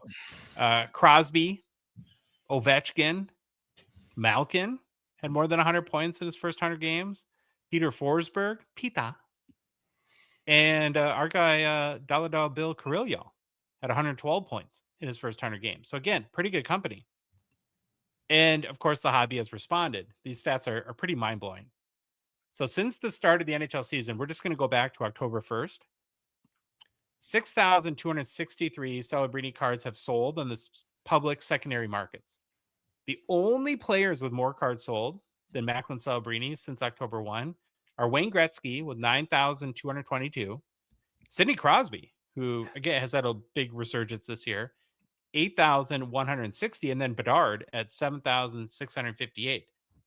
More Celebrini cards have sold than McDavid cards since the beginning of the NHL season. 458 public sales since October 1 have been for Macklin Celebrini have been over 500 US. In the 9 months prior to October 1, there were 767 sales of $500 or more. So big acceleration there. And on the high end, it's even more stark. There's been 9 sales of more than $5,000 in the past 7 weeks versus 13 sales of more than $5,000 in 2025 prior to the beginning of October. And 7 of the top 10 Celebrini sales to date have been since October 1st as well. Wow. Jeez. So again, the hobby's responding. And his Young Guns is 24-25 Series 2, just came out last spring. PSA 10 pop is 1,372 with a 30% gem rate. Last sold for $825 on November 23rd, which was, I was like, what? Wow. That's a lot. And this month, a few days ago, it hit as high as $980. Too many numbers, man. I'm dizzy. What the heck's going on? Lots of numbers. That's $20 shy of an all-time record for his Young Guns, which is always the all-time record is always like the first 2 that sell for some insane price. And now last number, Phil, but so at over like $850, $900 at the beginning of October, this is a $450 card. His Young Guns has almost doubled since then. So Spendy. Listen, what if I thought of this? What if this is 4 years from now? San Jose has won a Stanley Cup and Team Canada won a gold at the Olympics, and Connor McDavid still doesn't have a cup. But let's say Celebrini will never break any records McDavid has. Okay, here, let's start over. So let's say it's in 20 years. Celebrini has 2 Stanley Cups, and he will never break any record, any point statistic that Connor McDavid has, ever. Celebrini's cards are worth more than McDavid's. Hands down. That's what I think. That's how important. No, not maybe. Maybe, but not if you're me. If you're me, it's a yes. And I'm telling you, that's how much cups matter. Yeah. Okay, so in all of this too, we're a week and a half or so away from 24-25, the cup coming out. So it's gonna, as long as he keeps, he doesn't get hurt or it's gonna be record stuff there, boys. Yeah, it's gonna be crazy. And I think it's kind of interesting too that when you go back again and look at the hobby data, so far this season, Celebrini and Bedard have outshone the 24-20 or 25-26 class and Demidov, right? It's like Demidov is kind of taking, I guess, a clear backseat to the hobby bonanza that has been Macklin Celebrini. And then again, think the resurgence of Bedard. And then we know who won the Celebrini Michkov sweepstakes now. Yeah, obviously. True. Or even Lane Hudson is taken a big step back. But here's the thing about these hobby moments that I want to maybe discuss a little bit. They don't last forever. No, nobody has a crystal ball. Wait, do you have a crystal ball, Babalu? I never asked you. Well, did I leave it out? No. Okay. And so if I could offer any friendly advice based on the 3 years doing the show and carefully observing a few of these hobby moments, it would be this. If you have a big Macklin Celebrini card that you don't intend to keep forever, I would say now is a pretty good selling opportunity because I'm a big proponent. I'm like a take the win guy. And sure, there's always people that are going to want to squeeze every little bit of profit out of there. Well, what if it goes up another $100 in the next 2 months? I don't want to sell it now and miss out on some of that opportunity. But these moments do fade, and they can fade pretty fast. And I would rather take the win than be the guy who could have sold it for $1,000 and now it's worth $280. Yeah, don't hold the bag. You don't want to be the bag holder at the end of the line. Yeah. And again, like in any scenario, if you're more risk adverse, you could sell it outright or do buy now. If you want to see what a card is really worth, it's probably a great opportunity to let some bidders fight with their wallets and auction a card. And then I think on the buying side, my advice would be buy very carefully. You got to understand you're paying peak prices. And I would try to buy, if I had to get Macklin Celebrini cards today, I would want to make sure, and even if you had to overpay a little bit, that you're getting iconic cards, either iconic in the eyes of the hobby or iconic, like this is like a forever card in my PC. It's what I worry about is there's a lot of like cards that are probably selling for $50 right now that realistically will be $10 cards in the future. I love my O-Pee-Chee paper, but like the one example that comes out to me is like the O-Pee-Chee paper base card. Right? I mean, there's so many of those, and that card will never stand the test of time. You might be able to overpay for a Seismic Gold or something like that right now, and if he works out as a player, you could do well on that card. But prospecting is risky business. There's no guarantee that Celebrini is the next Sidney Crosby, despite all the comparisons that seem to be throwing out there. And I guess the last thing I'll say and turn it over to you guys is it's okay to be an observer. Hobby moments are fun, and it's hard sometimes not to join in, especially when a player like Celebrini, like I like him. I think all of us are really fans, right? He's got a great personality. It seems like he's got his game. He's got pretty much a complete game. But if you need to scratch an itch and get a card, but don't want to take the risk on a prospect, find a new set or a card and get adventurous that way, and maybe branch out somewhere new and sort of fulfill that need and that's kind of the route that I've gone. But I don't know. Do you guys have any advice for people during these like crazy hobby bonanzas that we're seeing right now for a guy like Celebrini? Well, right now, Phil and I don't have any, so I think, we're getting rid of them right now. I might bite us in the butt later if we truly decide to want one, but right now, the smart move, I think, is to get rid of it if you can, because people are paying good for him. The kid's playing awesome. It's got a bright future, so we'll see. I think, what upsets me a little bit about this is what about the people? I haven't met one yet, but what about the people that just want to collect Celebrini because they like collecting hockey cards? Well, That kind of sucks for them, right? And I haven't met one yet, but the kid's very, you said it, Josh. He's very personable. He's a handsome young man, complete game. All the signs are pointing to he's going to have a lasting impact on the NHL. Yeah. That's a very collectible thing. That's why I collect hockey cards, is the accomplishments of other men, and I want to collect that. So I think this is also a crucial point in our hobby evolution. We have the perfect formula of our next awesome hobby superstar, and all we're doing, you, me, everybody, is this a smart buy financially? That's all I hear. Well, it comes to that though. Like when listen, I'm not, for better for worse. That's how I'm taking all this. I don't prospect players anymore. Pinto was my last guy, and that went poopy. But I want someone to get excited for Celebrini and say like, hey, look, I got his deluxe. I got a red outburst. I'm looking for the silver, and money never comes up. And yes, I'm an idiot. I'm naive on that. I get it. But I'm going to keep talking about it because that's the hobby world I live in. Mm-hmm. I think I have the answer for you though, Phil. And what I would say is patience is the answer. Okay, good answer. I think Sid is a great comparable.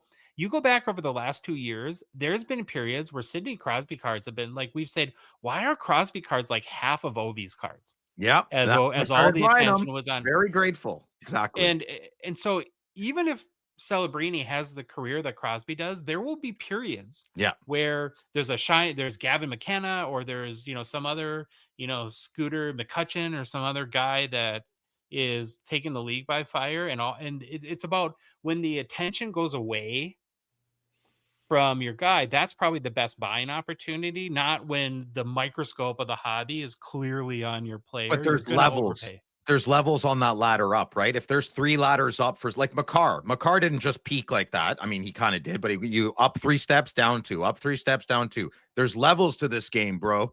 And then so for it to drop back to that level, it's concerning sometimes, right? I mean, you don't, Bedard's still at a peak, right? Yo, his cards have dropped about, stop. They haven't reached below that level, I think that's a good point.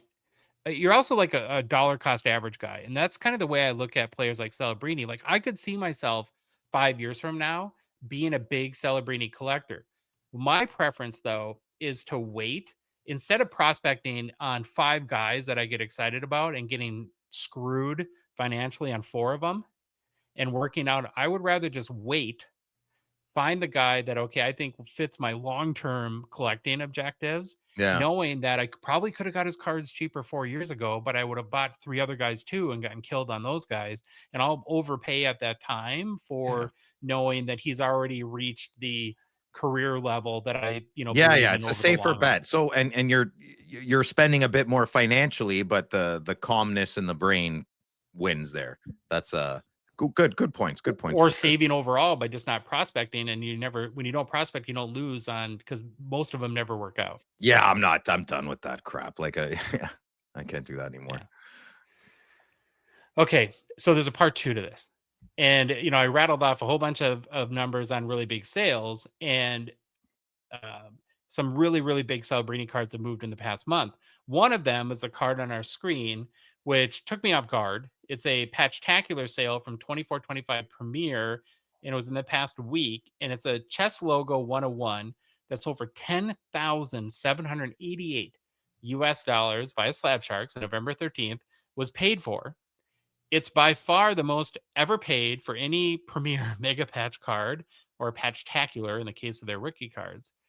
And the sale made me think of our friend of the show, Alex, otherwise known as Toronto Mega Collector, who specifically PCs these types of cards, because I wanted to get his opinion. And I mentioned this in the interview, but when I looked up like sales history on these cards, the second highest sale ever for any like Patch-taculars are relatively new, but for like a mega chess logo card was $2,500 for a McDavid rookie.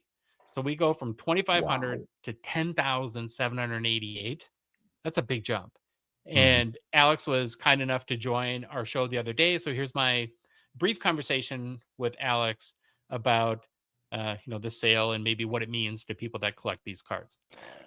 We are very grateful to welcome to the podcast Alex, who on social media you may know as Toronto Mega Collector, and wanted to have him on the show because we're going to talk about the very large, huge, I might say, Macklin Celebrini Patch-tacular 101 rookie card that sold a week or so ago now via Slab Sharks. And I think there's a lot to talk about this card in particular and what it means to people like Alex who collect these cards. So welcome to the show, Alex. Thank you for joining us. Yeah, thank you, Josh. I appreciate you thinking of me, and I'm happy to be here and happy to chat about it. Okay, I'm going to pull the card up right here. Here we go. This is we did a social media post, and so if anyone's not familiar, it's from the 2024-25 Upper Deck Premier set. It's a Macklin Celebrini rookie Patch-tacular. It's a patch of the premium chess logo. Upper Deck calls it. It's a 101, and it's raw, not graded.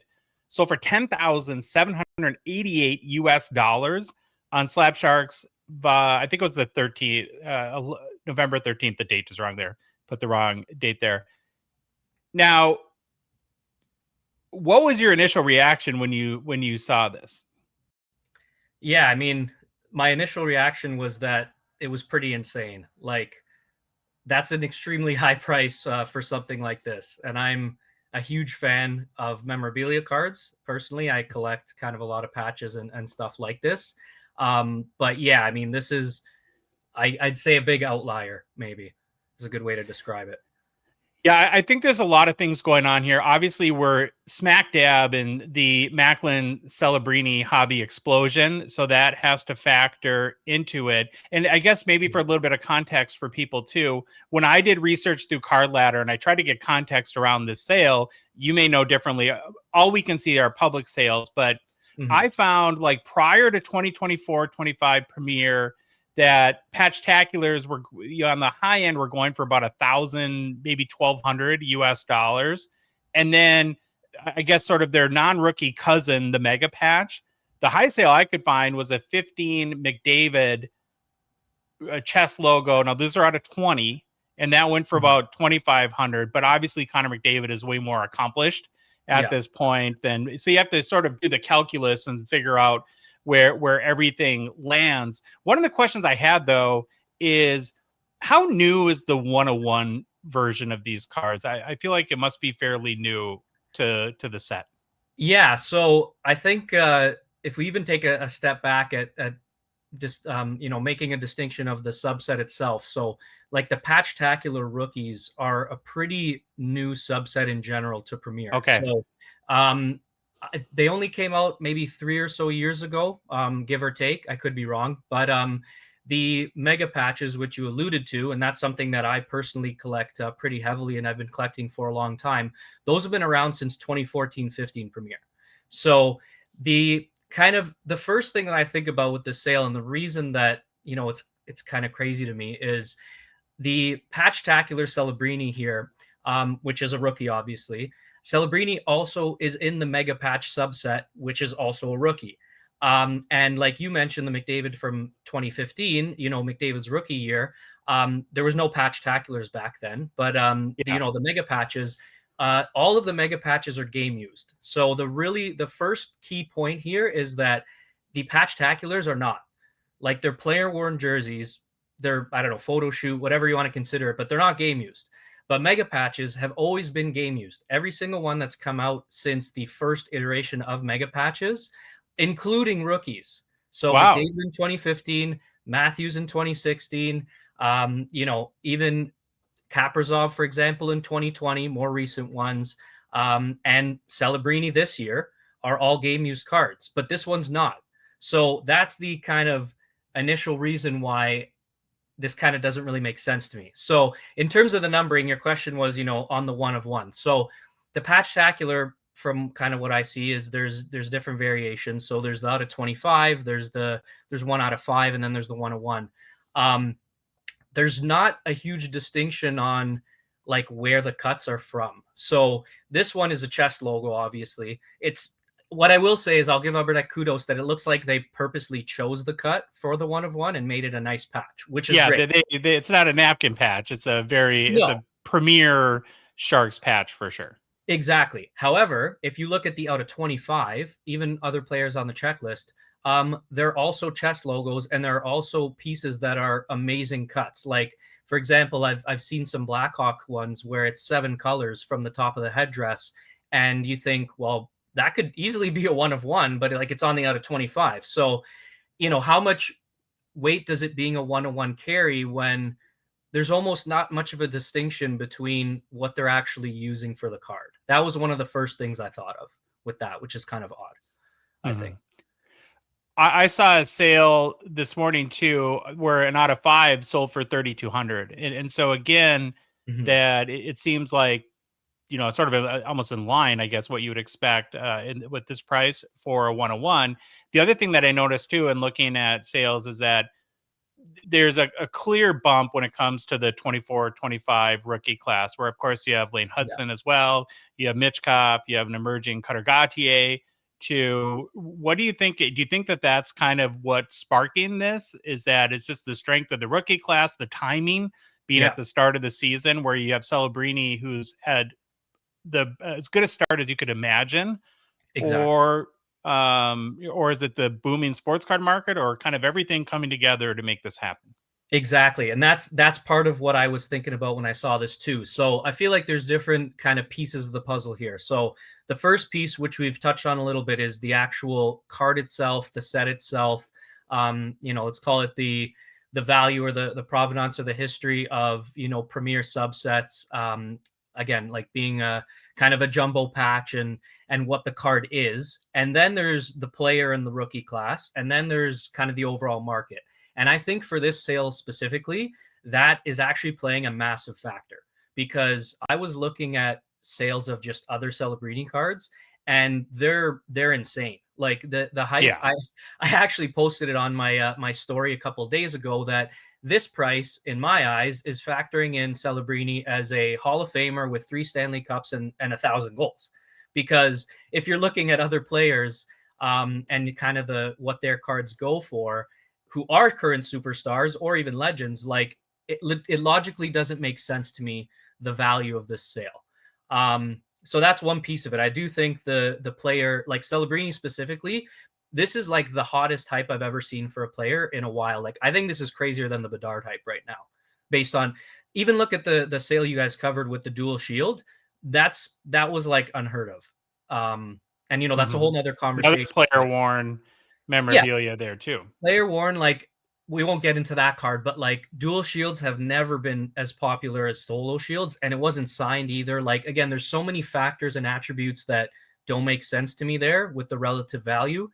So for this one, I mean, I think Celebrini himself is experiencing a massive boom, which is, I guess, warranted based on how he's been playing fine. But like, you're paying $15,000 for this card right now. Like, what exactly are you thinking it's going to go to then? Because like, I don't see any way how this card, explodes in value without him keeping his pace or doing better, which is, maybe he will. I don't know. We don't have a crystal ball, but like the way he's playing now is that he's basically going to be like the next Crosby or McDavid. So it's interesting.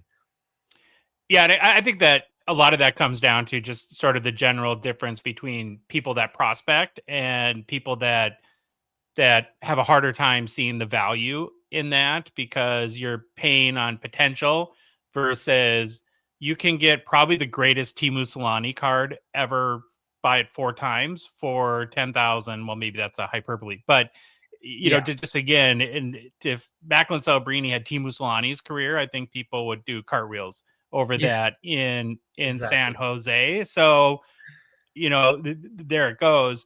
Or I guess that's that.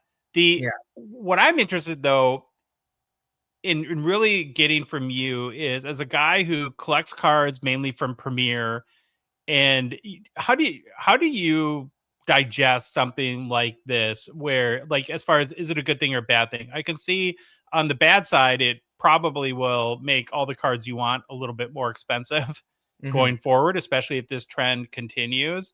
On the good side, though, it does shine a light on a set that I think has had a little bit of a difficult time carving out its identity. It's either, I think, the mega patch cards like you collect, or the acetate patch autos, or rookie patch autos, but doesn't have, almost like, where Ultimate Collection has the shields, and it's very definitive as to why you rip Ultimate, where we're starting to see now some big sales out of Premier. So where do you fall on something like this? Is it a good thing? Is it a bad thing? Is this an outlier, you think, that you're expecting, once the Celebrini hype fades a little bit, things just go back to normal?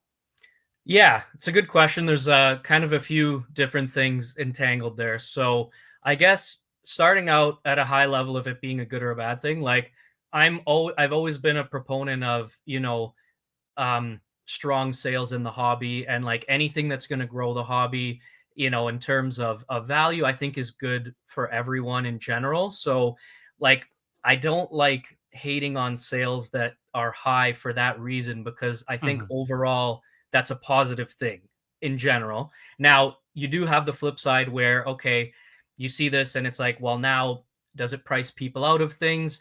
I think the argument is no, because it really depends on what you're looking for. And I think this is an outlier specifically. I'll tell you a good comparable of why I think it's an outlier too.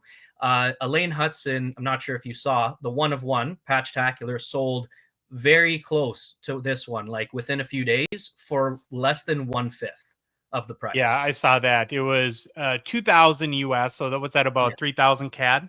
Yeah, around that. So even with that, that goes to show like how strong Celebrini's market is specifically right now. Like, I think if you're saying, okay, are these Patch-taculars, like, is that what the kind of the bar is for this? It's like, well, no, because if a Hudson's going for 3K, which I think is probably fair for a card like this Celebrini, if you would have asked me before it was listed what I think it would have went for, I probably would have guessed between 3 and 5 Canadian. And I think the Hudson gives like good proof or kind of backing for that estimate. I think Celebrini stuff is more popular now, obviously, right now, but that's, anyways, point being is I think that plays a huge role in it. So that's kind of one piece of the question. The other piece, in terms of kind of like Premier as a set. So again, I think one, I guess, criticism I have of Upper Deck, and if they're listening to this, as we have heard recently that they do listen, is I don't understand why they haven't pushed and marketed and made it a bigger deal when they've used kind of game used memorabilia. So again, for a lot of people who may or may not know, in a player's rookie year, the majority of cards are not game used. Like, this one's not game used. The Premier RPAs are not game used. Like, most of the other sets are not game used. But there are a few that have been, and they've been for years now. So the mega patches are one of them. Limited logos from the cup are another.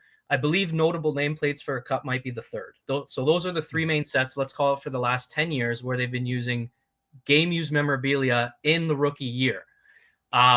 Well, can I stop you there really quick? Because I think that's a really important point, and I'm probably just super dense. I didn't know that rookie mega patches until today are game used, and you would think that that would be heavily touted, because that's a pretty big, I think, point of differentiation. I think so. So that's another conversation, is how much does it matter? To me personally, it matters a lot. Like, in terms of what I like to collect and what I think is an attribute of a card that, should be celebrated, is if it's a game used patch. And I'm not alone. There are a lot of collectors that I know that are of the same mindset. Maybe not everyone. Maybe, there's certain people who don't care as much. But let's say that there's a big enough portion of people that do care. I don't know why it's not made a bigger deal. And I don't know why. So when you say, okay, when you rip Ultimate, you're hunting shields. That's been the case for a long time. That's been what's driving Ultimate as a product. Premier, I'd say has been generally known as a pretty memorabilia heavy product, even beyond the mega patches. Like they've had the Game Gear where like they'll use buttons and fight straps and stuff like that. And even like the actual RPAs, the rookie patch autos, like they've had larger patch windows in the past. I know this year maybe a little bit smaller, but that's been a driver of the value of those cards, for example. But again, the fact that they are using game use memorabilia for like the mega patches, in my mind, the chase of Premier is the mega patches, right? And I'm probably biased when you ask me that, but there are a lot of people who do collect those types of cards, and they command pretty good value. And again, they've been around longer than the Patch-tacular, which was brought in recently. Like again, personally, this isn't really a card I would chase because there's no history to this set. There's no I don't see any significance to this. Like it's a player worn patch from a random cut, albeit a nice one. But like with the megas, you're basically building a puzzle, right? So, the McDavid you mentioned out of 20, there's 20 pieces that are unique to make up the entire Oilers logo. So like there's a goal there. Like there's something that's bigger than one individual card that you're chasing. But with the Patch-taculars, between the out of 25, the out of 5, and the 1 of 1, okay, there's a variety of patches between them that could be cut from different spots. The color of the card is like the only other difference. So to me, again, there's no like significance to that. So yeah, I think what, again, bringing it back to like, Upper Deck and marketing and pushing the products better, or just kind of making them have their own identity. I think that's what Premier should be, is the fact that those cards are game worn. So again, it's I guess it's a kind of a complicated conversation, but in my eyes, that's kind of what stands out in Premier as a product. And I guess my question to Upper Deck too, if they're listening, is again, why haven't they really pushed that? And also it begs the question, like, if they can do it for these cards, why can't they do it for other ones? I've never really fully understood that either. Well, I think a lot of it is timing. Like that's what it comes down to. And sets that are slated like towards the end of a release schedule can have game used material. It's kind of like, well, I'm not a huge fan of Black Diamond. I mean, I think that's well known, but I kind of get why it's all sticker autos and a lot of manufactured patches and a lot of player worn or event worn, player worn stuff, because it's very, very early, right? If you think of Demidov's career just started, 7 weeks ago, and now you have RPAs out, and of course, if you know anything about or have learned anything from Upper Deck about just the logistics involved of getting a player to hard sign a card, it's sometimes not their top priority. For sure. We found out, and they're really don't have a ton of control at times when those come back. So you get, it's like, okay, Black Diamond serves the need for somebody that wants a Demidov RPA right now and has to have it right away, and is willing to sacrifice maybe some quality elements that go into a card. And if that's your jam, if that's what you like, I don't see a problem with it. But yeah, you would think these latter sets that fall at the end of a release here, that they would really market that. And I think like with I become more and more a fan of just memorabilia cards in general. And I think part of it is because players' autos are getting worse and worse. Yeah, that's probably. I mean, they're all like inch wide scribbles at this point for any of these rookies, where a beautiful Crosby or Gretzky auto or Yzerman auto, right? It's like I understand the value of that, and because the auto adds such an amazing element to the card that maybe it is the game used patch memorabilia, and if that's what Premier could be known for, then it gives the set an identity. Yeah. So I mean, the autos, I think they should be just teaching cursive in school again, and then maybe solve some of that. But with respect to your comment on the sets, like my counterpoint is, okay, so Black Diamond, I agree, comes out early in the cycle, probably difficult to do logistically, fine.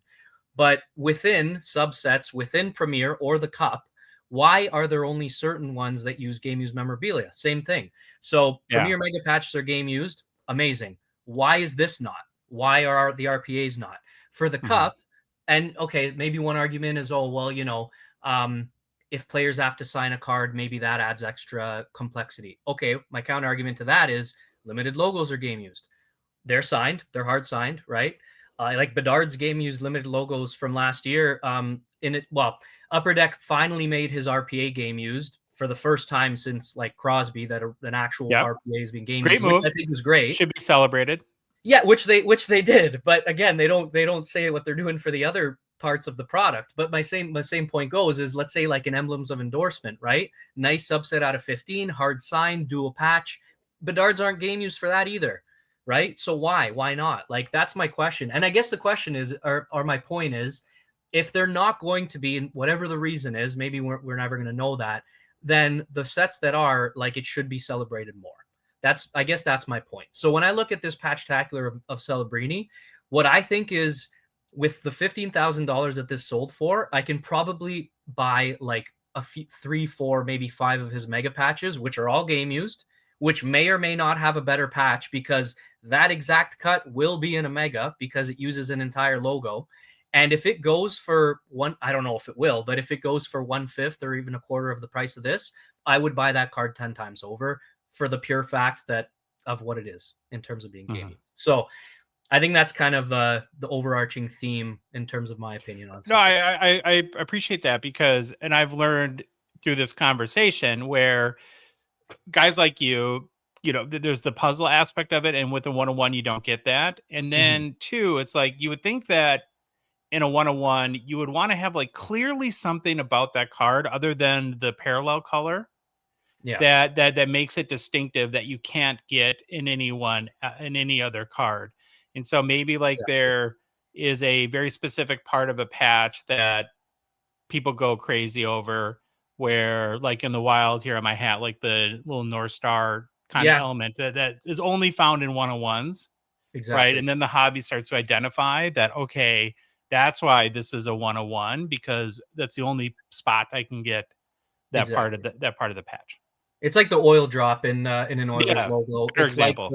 Like again, like in a Blackhawks logo, like if you get a cut at the top of the headdress, like you can get a 7-color patch that's probably one of the best like hockey logo patches possible, in my opinion. I'm sure every team you could come up with a cut where like it could be the best cut of the patch. And again, I'd argue they actually haven't done that even for this, because the Celebrini, yes, it's a nice one. If you look at the Hudson that's sold, it's kind of just a random piece of the logo. Like if you were to try and fit in the best cut on a Habs patch, and I had a Suzuki mega patch that was similar, where kind of the tip of the C and the end of the C were touching, and it made for a really cool patch. Like I would choose that as the 1 of 1, for example, compared to what they chose, which was like kind of the middle with like a sliver of red, but mostly blue and white. So again, like there's no method to the madness from what I'm seeing, really. Yeah. That's part of the problem. Before I let you go, I want to get your thought, because it just came out pretty recently. What's your thoughts overall on 24-25 Premiere? Were you happy with the checklist and the set? Yeah, I've been a fan of Premiere as a set, like I said, for a long time. Even beyond the megas, like I think there's just a lot of cool subsets in it. I've always liked the acetate RPAs. I think for the majority of the years, the designs are really nice. Again, the patch windows traditionally have been decent size. The autographs, I think, look pretty good on them most of the time. So I think those are, again, that's almost my only concern with those cards is that finding a little bit better, I don't know if it's a pen or a change to the finish on the card, just to get the autos to stick a little bit better, a little less streaky, would, because they are beautiful looking cards. Yeah, that's a valid concern too. I think they're not terrible. I think maybe some copies might be better than others. Also, it depends how they're taken care of. So, if you leave them out in light, for example, the exposure is going to fade them over time. So like something like that is maybe something more on the collector to kind of make sure it doesn't happen. But yeah, to your point, there's always improvements that can be made. But as a set, like I think Premiere is definitely known as a memorabilia heavy set. And, like I said, I'm a huge fan of that type of stuff. I know there's a lot of like-minded collectors that are.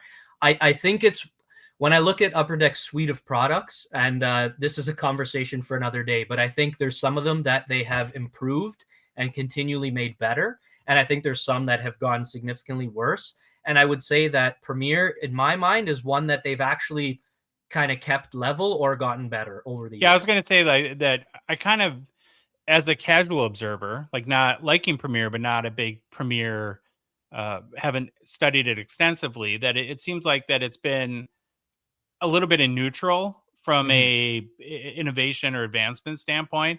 And maybe that's unfair to say, and I don't even necessarily mean that negatively, because sometimes if it ain't broke, don't fix it. Yeah, exactly. Yeah, and I mean, maybe something like this, the Patch-taculars are a way that they've tried to innovate it. Like, because I said, these have only come out, recently in the last 3 or 4 years. So, I appreciate that they're kind of coming up with new subsets that take advantage of that memorabilia focus.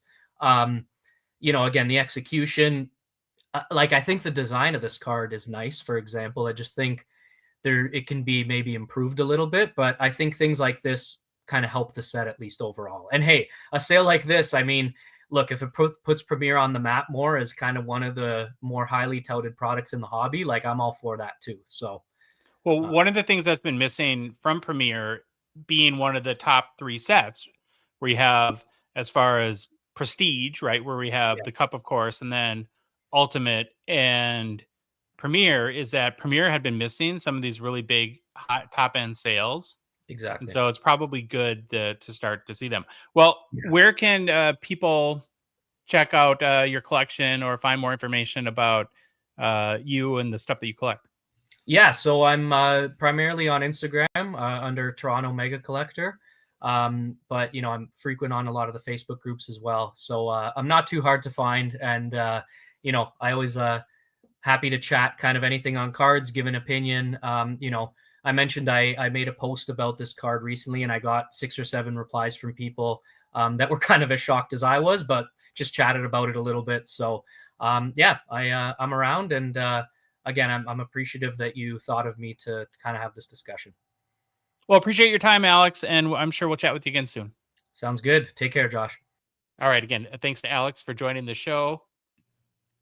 The kind of I had a huge learning in what he had to say, in that I had never connected the dots that the difference in these Patch-tacular cards versus the Mega Patch cards are that even in the case of rookies, that there is both for Celebrini. He has a Patch-tacular and a Mega Patch. Is that Patch-taculars are player worn or event worn, and Mega Patch cards, even for rookie cards, are game used, which is a huge distinction. I will mention too that after the show, he sent me one of Celebrini's Mega Patch cards that are out. It's out of 20 or 25. It's a chess logo. It has almost this identical patch in it, and it's game used. And because it's not a 101, it will sell for a fraction of that. And kind of as we were talking over Instagram messages, we were both of the mindset that, I will take the game used for a 1/6 of this price, even though it's out of 20 or 25, any day of the week over a player worn card. But I don't know. What do you guys think about that? I'll be very honest. If money wasn't as big of an issue as it currently is, more and more, I would take the 101 because I know my ego would like that massage better. I would want the 101. I would care more about being the only guy that has that card more than the game used. Player worn, though, right? Player worn. Yeah, 101's player worn. Okay, yeah, that's good enough for me. Good enough for me. Right. What do you think, Louis? I'm not saying it's right. No. There's no right or wrong. There's no right or wrong here, but Josh said money, no object at first. So of course, I'd want the 101. Why wouldn't I want to be the guy right now? Right. Louis and I are vain pieces of crap when we're flexing it. I just personally value game used so much that. But if I finish, game used, I would take.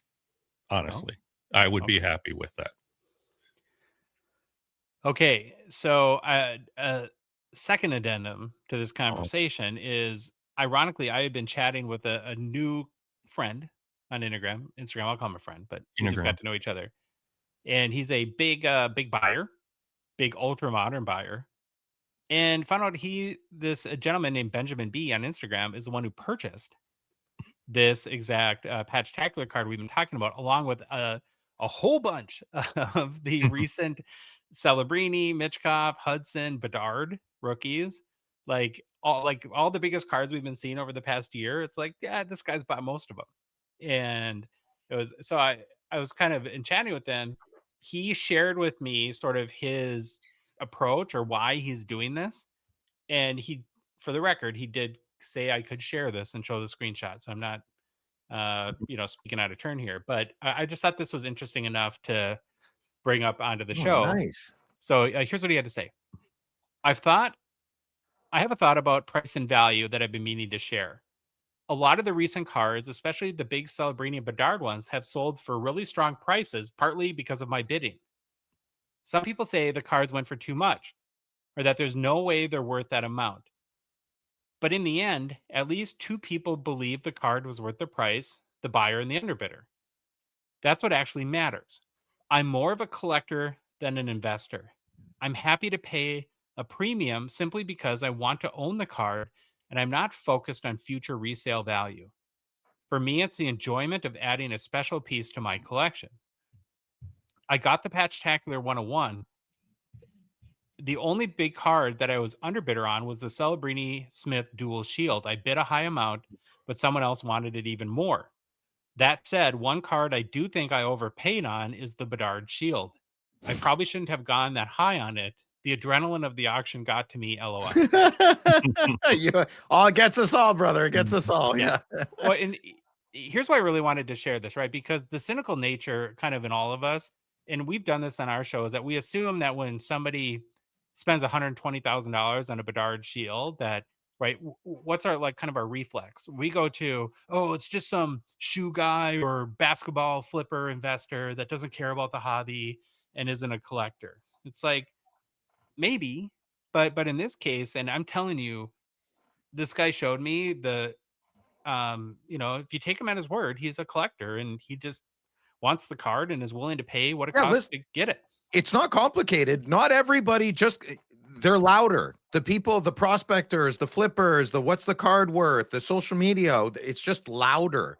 Guys look, the proof is right there. Benjamin B doesn't really want to be known. And he's got more money than all of us. So yeah, let the guy collect cards. Oh, what an idiot. He spent blah, blah, blah. Yeah, who's the idiot, man? He's at home with fat stacks and 3 girlfriends, and you're on Reddit. Like, who's the idiot? Come on. Yeah. Let him buy his cards and keep them, Well, and usually these people don't comment. So I'm really grateful that he allowed me and encouraged me to kind of share that with everyone. And I think it's good. It's good context for people to know. Agree. Did he sound he's pretty private, eh? Maybe one day. Yeah. Listen, brother, we'll do the black. We'll put a shadow on you and we'll deepen your voice. Yeah. What do they call that? Modulate his voice or whatever? You and the big words, man. Like where it sounds like really. Like you guys at Chateau and you're drinking. Bill could do an AI cartoon, but he'd probably make you fat, Benjamin. I'm sorry, Brad. Road. Moving along, boys. The other day I had the opportunity to catch up with our guy, Enzo Ferrari from Private Collection Insurance. Wanted to get his take and experience on the expo, kind of get the skinny what went down on the dark side in nefarious ways at the show. And then there's also a couple of other big hobby stories that involve theft that I wanted to get his take on. So here's our conversation with Enzo. We are excited to welcome back to the show Enzo Ferrari, of course, from Private Collection Insurance. Hey, Enzo, how are you? I am fantastic. How are you, Josh? I'm doing very well. Have you recovered now that we're a couple weeks past the expo? Yes, I've actually recovered. It took me a few days to recover. It's a busy show.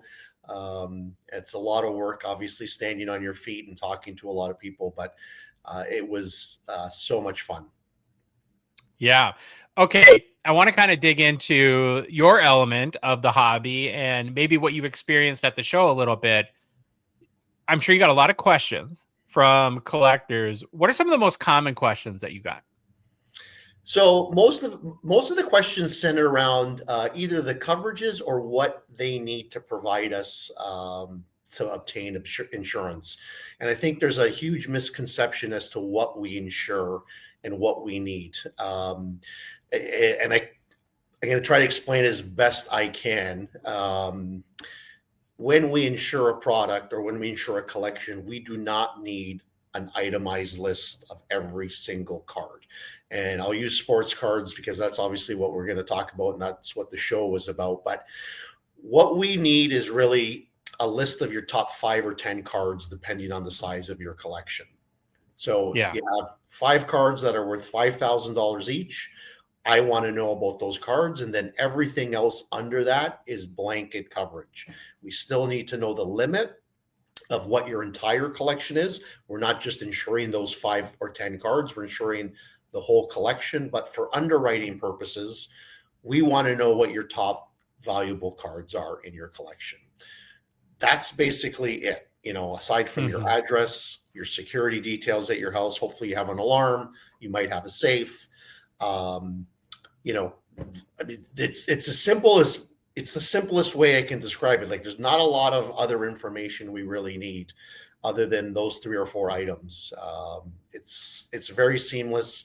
I mean, you saw Phil here. Hopefully a lot of you watched the well, you really locked him up over that. And I think that because I don't think he was expecting that level of simplicity in it, to the degree where I think it caught him off guard.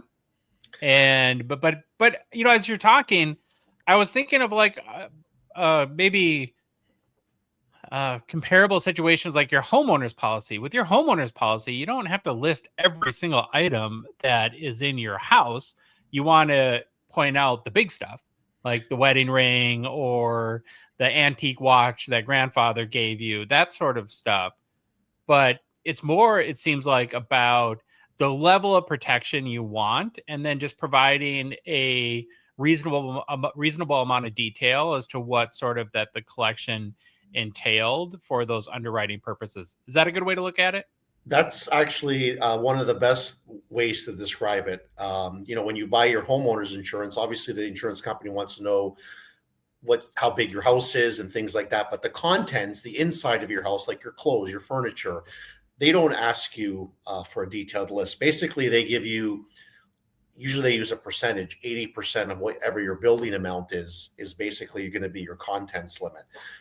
Nobody buys home or tenant insurance or condos insurance and start listing itemized items of their contents. So that's actually a very good analogy in how to describe what we need.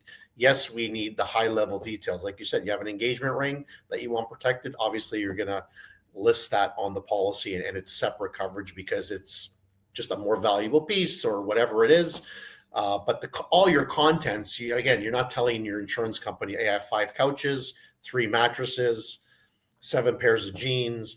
That's kind of like all included under a blanket coverage under your homeowner's policy. And this is exactly the same. So, the other question I get a lot of, like, our hobby boxes, because I know a lot of guys collect boxes and they don't open them and they're sitting on a shelf somewhere. Like, I have a few myself personally from a few years ago, and they go up in value, obviously. Same thing. Those are covered. Like, we cover hobby boxes. But you just have to determine what level of coverage that you are going to be comfortable with. And so if you have $5,000 cards that are equal up to 25,000, of course, not a math show, but I can do that. And then on top of that, if you have a whole bunch of other stuff and you're like, well, I think if the worst happened, if I got 40,000 in total, I would be comfortable with replacing, or 50,000 or 60,000, whatever, because your premium will go up, based on the total amount of coverage you have. But it's really more about not justifying the amount of insurance you get by demonstrating every card in your collection. It seems like it's about more you choosing the level of coverage that you're most comfortable with. Yeah, pretty much. I mean, you should insure obviously 100% to value, but you got to be comfortable with, again, let's use a fire, because if there's a fire in the house and everything is burned to the ground, let's say there's zero salvage, you're not saving anything. If an insurance company came and gave you a check for $50,000 for your collection, is that what you would expect, or would that make you happy in terms of what you've invested or what the value of your collection is worth? Pretty straightforward, pretty easy. Again, I've designed this program. If you had to inventory every single card to ensure nobody would ever buy a policy. I mean, I wouldn't buy a policy myself. It's just too time consuming. I mean, I wish people had everything, but look, life gets busy and some people have thousands upon thousands of cards. You're not going to have a value or a list of everything. Hopefully you do, but if you don't, again, that's where we kind of have a blanket. As long as you have some kind of proof, Sure. pictures or a video or receipts or anything you have to verify your collection. Well, the other thing too that this approach allows for, which I think is the key learning that I've had in just our experience together these past few months, is the flexibility that it involves. Because as we've talked about before too, collections are not static. They're dynamic, they're evolving, they're almost like a living organism. And you have cards coming in, coming out. And some of the stories we're going to talk about in a minute sort of have to do with this principle as well. And so I would assume that this type of policy allows for the dynamic nature of collection. So if I go and I buy a $1,000 card and something happens to it shortly thereafter, that, I'm still covered. Yeah, 100%. Obviously, if you buy, a massive grail, you want to let you know. Yeah, if you have a $50,000 collection and you go out and buy a $50,000 one card, like a grail card, you need to make a phone call to us and let us update the policy. I mean, that's something, on renewal, we normally do. We'll reach out and make sure that the limits are fine. Again, I get the hobby. There's ins and outs, and hopefully, so I always tell people, maybe overshoot it a little bit, maybe pay a little bit more, because values do fluctuate. Values go up. We all know what the hobby's like right now. We all know what's happening to a lot of these values. Cards are, very few go down. If you pick the right players or cards, it's an investment that hopefully grows and goes up in value over time. Any other questions that you got from people that were, that I guess a number of people asked at your booth? No, the big one was that what's covered. Transit was a big thing again. Again, people asking me about, shipping cards, because I think we all do it. I do it. I actually sold a card not that long ago, and I know my collection's covered, but it was a fairly sizable valued card, and the minute it leaves my hands, you're always holding your breath. And I couldn't imagine shipping a card of that value without insurance coverage, because you can't really buy it through the post office or through UPS, and I'm not sure I would trust anything that they do. You've had some stories about how they do things, and I think there's some stories that have come out recently about postage and what's happening at the post office, and everybody is kind of more educated in the hobby, and they start to know the values of these cards. Even postal workers and people that work at courier services, it's a mainstream topic. It's not, in the back rooms anymore. Our hobby is front facing. It's on the 6 o'clock news a lot of times. So people know the values of these things, and there's not much involved in stealing a package. You're not breaking into somebody's house. You're not, you don't need to do anything nefarious or anything like that. Like, it's a pretty simple thing to do. So you got to be careful. And, that's why we keep stressing the fact that if you have coverage, our policies cover transit. Yeah. Okay. I'm going to jump ahead on my schedule a little bit here, because one of the articles or videos that I sent to you deals with a current issue that's happening. So as most people know, if you buy a card over a certain value, but a few $100s on eBay, they've introduced their new authenticity guarantee program, where the whole idea is to protect collectors by, and that's very debatable, but by sending, where the seller will send the articles to eBay's authentication, and then it gets authenticated and then goes on to the buyer. Well, eBay has partnered with PSA for authentication. So essentially, anytime a high value card is bought on eBay, it's getting sent to PSA. It's getting sent to the same address. And what's happening is, and there's sort of a standard way you send cards. Are not big, so they require small packages that are typically very easy to cut open and pull a card out. And they're finding that in many cases now, these cards are being stolen on the way to eBay authentication through, the U.S. Postal Service, right? On whatever the route is, because when a postal worker or another person can memorize the same address that all these are going to, they kind of know what it is. And because it's going to eBay authenticity guarantee, they know it's a high value card. So it's not like you're taking a risk of theft. And it's like, well, do I really want to cut open a package and get a $2 card? It's worth at least a few $100 in doing so. And it's created a major issue that I think speaks to what you're talking about, just the growth of the hobby, the boom in the market, how the publicity around card collecting that, So, I mean, who would have ever thought, right? That this would be, that here's a program designed to protect collectors is actually leading to more theft. Yeah, I was quite shocked. I'm shocked, but I'm not shocked. Again, if you have that many, I think I heard there's like 4,000 packages a day going to the same address through that post office in the States. So, it's shocking. Right? Somebody's going to figure out, like, okay, they'll just take a chance, take a 1 or 2 here, missing there, or whatever. Nobody's going to miss it. But it is, if you hit a big one, somebody's going to miss that card. And it's, and it happens. Like I said, how do you avoid it? Like, nobody's going to get in. I'm sure the post office can, investigate and see what happens, but it's like anything else. Like, what do you think is going to come out of that at the end of the day? You're out the card. It ain't coming back. Who knows where it is? Yeah. Hopefully they do investigate and prosecute the people, because of course that is a federal offense here in the U.S. That's mail theft, and big no there. But another thing that I saw that, beyond, I mean, so again, if you're covered by PCI and if you're a Canadian and because it has to go, I think, to the US for authentication as well, then you'd be covered there. But if you're in the US, or just general sort of best practices, is they're saying, well, it's most convenient and probably cheap to send a single card in a bubble mailer. Maybe put it in a bubble mailer, put it in a little bit larger box, and put that in a little bit larger box, so that it doesn't give sort of the visual cue right away that, oh, this is probably a sports card.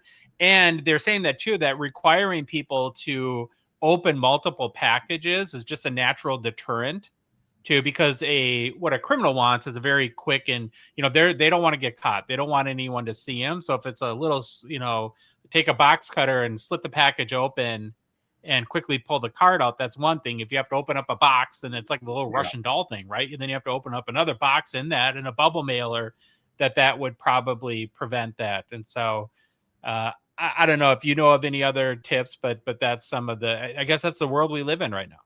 It is, and you just need to protect yourself. Like, whether or not it's, like, say, you're obviously going to increase your shipping costs the bigger the box. That's an added cost to you. But again, any safety precaution you can take. And it depends on the value of that card. For a $100 card, maybe you're not doing that kind of stuff. But for anything larger than that, in terms of value, you should. I heard the last one, like I say, even had air tags in there in his envelope, but that doesn't do any good if they're just taking the card and. They'll leave the air tag in the envelope, right? Yeah, it's not like attached to the card, so, and you can't really, maybe somebody can come up with a way of doing that, but I mean, anything you can do, obviously, to protect your cards, but that's where we kind of play in. At least, God forbid something happens, you're protected and your cards insured. Getting back to the show a little bit at the Fall Expo, did you? I imagine you catch wind when stuff goes down. Being in your position, did you hear of any issues at the show, or was it pretty clean or safe, I guess? No, I heard quite a bit. Man. The show was packed, first of all. I don't know. I think Saturday, I'd never seen it that busy. I really want to thank your audience as well. Anybody listening or on the channel here, a lot of collectors came up to me, and we had a great conversation, talked about insurance, talked about collectibles. Some of them made me feel like I was actually famous, and my wife's getting a little jealous that they're taking photos with me. All of a sudden, I'm a celebrity. And all kidding aside, though, yeah, we've heard quite a bit of thefts and things gone sideways at the show. We want to, we obviously work closely with the organizers, and we're going to kind of continue that and develop. We're hoping to develop some other products to really help the vendors at the show. Oh yeah, so like, do you think it would ever be possible to, like, if somebody signs up to exhibit at the or be a vendor at the Sport Card Expo, where that they could purchase a policy for that weekend, to cover them while they were there? Yeah, we're working towards that. Nice. It's pretty exciting. It'd be, I think, a game changer for a lot of the people that are there. And again, you don't really have to worry about a lot of things. So again, a lot of times it just comes down to insurance, right? Like it's very regulated. There's a lot of information. We got to make sure we're protecting the right risks and not overlapping. But yeah, we're working on it, and hopefully we're aiming for, obviously, the Spring Expo to come out and roll out some kind of products where vendors can purchase for a couple of days. My advice to everybody is, if you had coverage, you'd be covered at the show as well, even if you're a vendor. Like, so when your cards are displayed, again, because you usually take these cards home, and they're not any safer at your house. I mean, obviously, displaying them at a show and having thousands of people walk through and buy your booth is a little bit more exposure than at your house. But why not buy 365 days of coverage, 7 days a week, 24 hours a day, wherever you take these cards, they're covered. And if you I think you're messaging me the other day that haven't there been instances where people are following vendors home from the shows and then robbing them there now? Yeah, I mean, I've said it a couple of times. I mean, I've heard a few horror stories. Some of them put air tags into either your knapsack or wherever sometimes you're carrying around these little Tupperware containers. Everybody's throwing their stuff in, not paying attention. They put air tags in there so they can follow you that way. Or a lot of times they just follow you home after the show. I mean, it's not hard to do if you're a local vendor, or from even worse, if you're out of town. I mean, you're going to a hotel room. Like, where are you keeping all that stuff? Like, is it in a truck? Is it in a van? Is it in your car? Are you really unloading into a hotel room? So all that stuff is exposed. And, I don't like to fearmonger, but we've heard some really bad stories. And we have a couple of clients that have reached out to us that are more on the retail side. And they're reaching out to me to, because they're hearing the stories of people that buy from them and what's happening to them when they get home. And again, most people don't talk about it. I think a lot of claims happen behind the scenes. And if you get robbed, a lot of people aren't going to go around yelling and screaming, "Hey, I got robbed. I lost my $50,000 collection." I think it happens a lot more often than is reported, is what I'm trying to say. Well, and we had a crazy instance where I think a lot of people saw it, but so we had Rip Party on Friday night at the expo at Mint Inc. And it was an awesome night. They were very accommodating. We were there super late. I want to say till 1:30 in the morning by the time the live stream ended and we tore down our production. And then, of course, like us Gongshow guys, we drove back to our Chateau Gongshow and fell asleep. And then I'm at the show the next day. I get there like 10 a.m. and 20 minutes later, somebody comes up to me and says, "Did you hear what happened at Mint Inc?" And I'm like, "What?" Like, they were robbed. And my first thought is like, when? We were just there until till 1:40, 1:30, 1:45 a.m. And sure enough, Johnny Amendola had videos from him. They take security pretty serious around there because they have to. They've had a number of instances, but yeah, some people tried to break in to the place on that Friday night, an hour and 15 minutes or so after we left. And then I started to feel like, geez, were they watching the live stream? Did they know that there is this event going on there, or was it coincidental? And it just kind of goes back to, I think, when you share your cards, your pickups on Instagram, or you share that you're having an event at like Mint Inc. and you put a spotlight on, the value that these have, that, the right people and sometimes the wrong people notice too. 100%. I mean, we do a lot of jewelry stores as well, with private collections. So we do a lot of high-end, diamonds and jewelry stores and watches. And we see the claims on that side of the business because everybody thinks jewelry, diamonds, watches. The hobby, the sports card industry in general is becoming valuable. So if you think it's not, you're kidding yourself. It's becoming, most of our insurance companies, I mean, obviously we can do it because we deal with specialized companies, but most regular standard insurance companies would not touch, a comic book store, a sports card store. It's like a jewelry store, and standard insurance companies don't go anywhere near that stuff because, it's got to be a specialized program. It's got to be a specialized insurance company where they can understand what kind of security you need, what kind of protection you need. And because of the high, claim ratios, I mean, jewelry stores, as many people know, I'm sure a lot of your listeners have seen and heard of tons of jewelry stores getting broken into in the last couple of years. Well, the hobby, I mean, the values are there. Like it's almost easier to steal a $10,000 card than it is to steal a $10,000 like Rolex these days. It's easier to sell, right? You just go on eBay and you list the box, or if it's not graded or numbered, it's easy to do.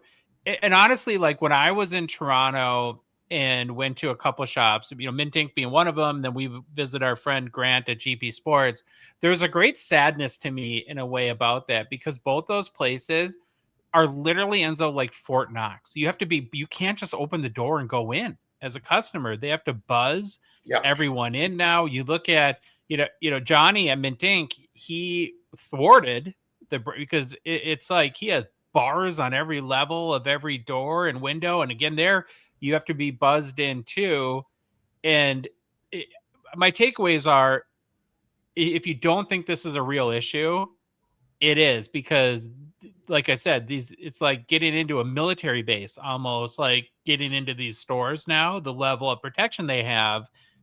And just the sadness about that, right? That they literally have to buzz every customer in. We can't just, and again, this is me complaining about the world, but which is useless. But I don't know. It just kind of left me feeling kind of sad about that. Yeah, you're right. I mean, thankfully there are things we can do. Like I said, Johnny's got a really good security system. It is sad that you do have to do this, but it's the world we live in. I mean, we've been doing this for a while. I've been doing the insurance for a while, and on the collections for a while. It just is what it is. It's not going to go away. If you think, you're going to close your eyes and snap your fingers and the world's going to be a little different, if anything, it's, I don't want to say it's going to get worse, but the values are there. This is gold, right? It's silver. It's diamonds. It's jewelry. The values are not going to go away. The hobby is growing exponentially. As we've discussed, like I said, on the Saturday of the expo, I'd never seen it so busy. It was crazy, the amount of people. You couldn't even move in certain sections, and plus Pokemon. If you start throwing in like what's going on in that side of the business, it's crazy. It's great. It's great if you're a collector. It's great if you're in the hobby. It's fantastic to see that you're involved in such a wonderful community. But, with all the good comes sometimes the bad. Yeah. The value is just immense. And I think the biggest, not the big, but it doesn't help that it's, in a way, that it's so easy to sell this stuff. Like if I stole, and I wouldn't, but if I stole a huge gold bar, I wouldn't know what to do with it. It's like, but a sports card, it's like, oh, list it on eBay, send it to a consignor, and in a week you have cash in hand, and it's very hard to trace that stuff. And so again, I think this is all. Oh, I did want to show you had sent a couple examples that I think again just illustrate some of the stuff that you're seeing on a daily basis, where again, if it goes from an individual card, right? Right in your wheelhouse, a F1 guy, Louis would be sad that he missed this one, but again, there's another example. And then here's another case where I think that this is a social post, and where a vendor had 50,000 in inventory stolen from his house. Yeah. And so somebody must have found out what he does and what he keeps at his house. And now, here's a person whose business is lost. And we haven't mentioned that in this conversation too, that not only do your policies cover the individual collectors, but they also can help vendors as well. Because if this happens to you and you don't have some level of coverage, you're essentially out of business. Yeah. Yeah. Like for our retail customers, we have like business interruption coverage. We cover, so their ongoing expenses are paid. And, we put you back hopefully into business again as quickly as possible using insurance company funds. If you're an individual collector, obviously that doesn't apply. But again, if you're a business, if you're at the show, I mean, even if it's part-time, a lot of, I think vendors, it's their hobby. They kind of go to shows, they buy and sell cars. They usually have usually have a daytime job. But even then, like, I just don't understand the lack of urgency when it comes to buying insurance. I mean, it's like not insuring your house. Like, you're one of your most valuable assets, if not the most valuable assets that people could have. I mean, you're going to buy insurance on your house. This is right up there. Yeah, I don't know, because I kind of feel like, and I assume it's this way in Canada too, but if it wasn't mandatory to insure your house, I bet you a lot of people wouldn't, right? Because most people think that bad things won't happen to me. Like, it's a 1 in 10,000, and I'll just be one of the 9,999. Yeah. And this is a little bit of a analogous story, but there was a financial class my wife and I took when we were newly married, and one of the instructors wanted, was stressing the importance of having a minimum savings account. And he said, most people don't save, and then there's a financial emergency and they don't have money. But the reality is that I think it's like one in 5 to 7 years, the typical adult has a financial emergency. So if you take the attitude, it'll never happen to me, it actually will. Yeah. And it'll happen, like your furnace going out or your roof needing to be replaced, whatever it is in that case. And so be prepared for it. And, and I think that hopefully part of what we're trying to do here is because it's not very expensive, especially as a percentage of your collection, by taking that little extra step. And it's much easier, as Phil found out, than he thought, that you can have that peace of mind. And it's not just, I think too, when, for something like disastrous, like a robbery or house fire or something like that, where you lose your whole collection.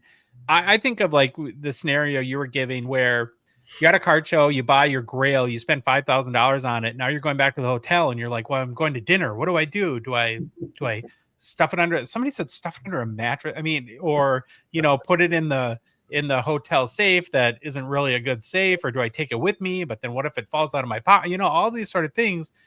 In my mind, you're buying as much peace of mind as you are protection.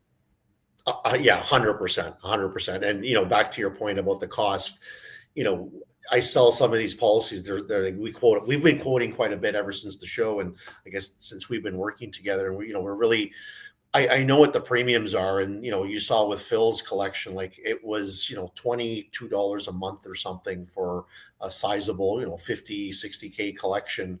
I bought I'm talking Canadian dollars up here now. I buy a Starbucks almost every day, and it's $7 a day to buy a coffee. And, for $20 a month, you're insuring your collection. The whole, it's not a lot of money. It's, I think the big hurdle with a lot of people is that it's just an extra cost that they're not used to, and they don't see it.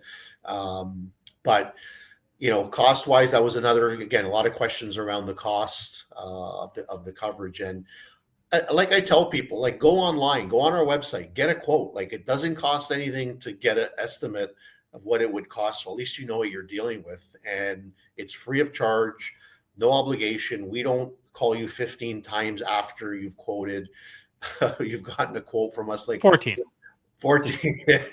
We're not that kind of company. We're not like sitting on the phone dialing you. I might follow up one time with an email, and that's about it. Like I said, I don't have time to follow up on all the quotes that we kind of do. So, and once we get your email, we're not blasting you or we're not texting you. Like, again, we're not that kind of company. We're really here to, protect the hobby. I treat my customers the way I would like to be treated. I am a collector.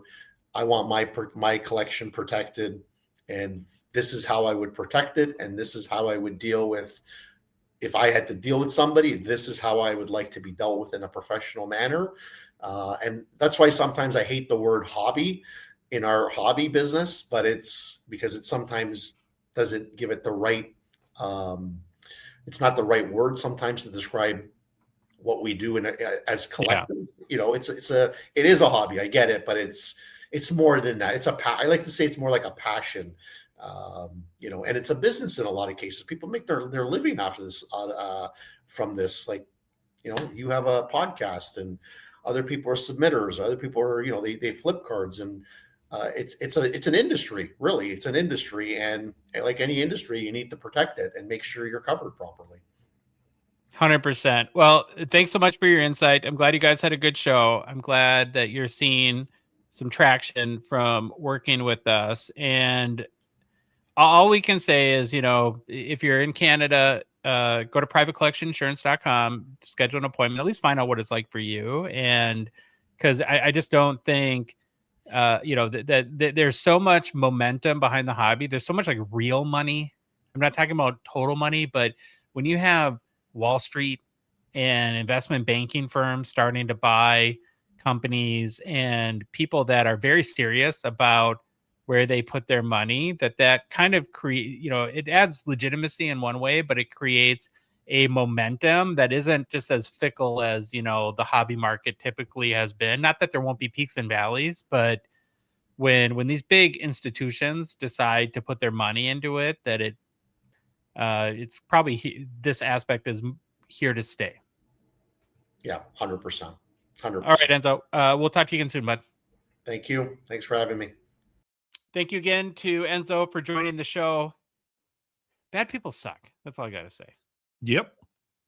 I didn't watch the interview. Did he ask about me? Say how's Phil? No, that's okay. Did he ask about me? We're not there yet. That's all right. Yeah, we're not there yet. I just hate to think, like, when we were talking about sort of the missing cards on their way to be authenticated via eBay authentication or authenticity guarantee, that like the notion that we have to go through all these extra steps of like double, triple, quadruple boxing our cards so that they're not easy targets for scammers. But maybe that's just me shaking my fist at the world because it's the world we live in. As the hobby gets more and more popular, this stuff is going to happen probably more and more, right? Yeah.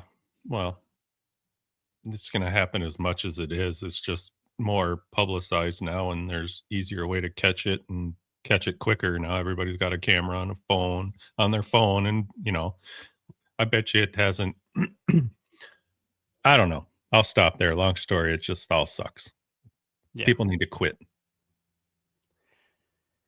New product release is brought to you by Gongshow friend and partner Mint Inc. Mint Inc. is Toronto's and Canada's premier hobby shop located in Vaughan, soon to be Ajax too. You see more and more messages from the crew that they're getting closer to opening there.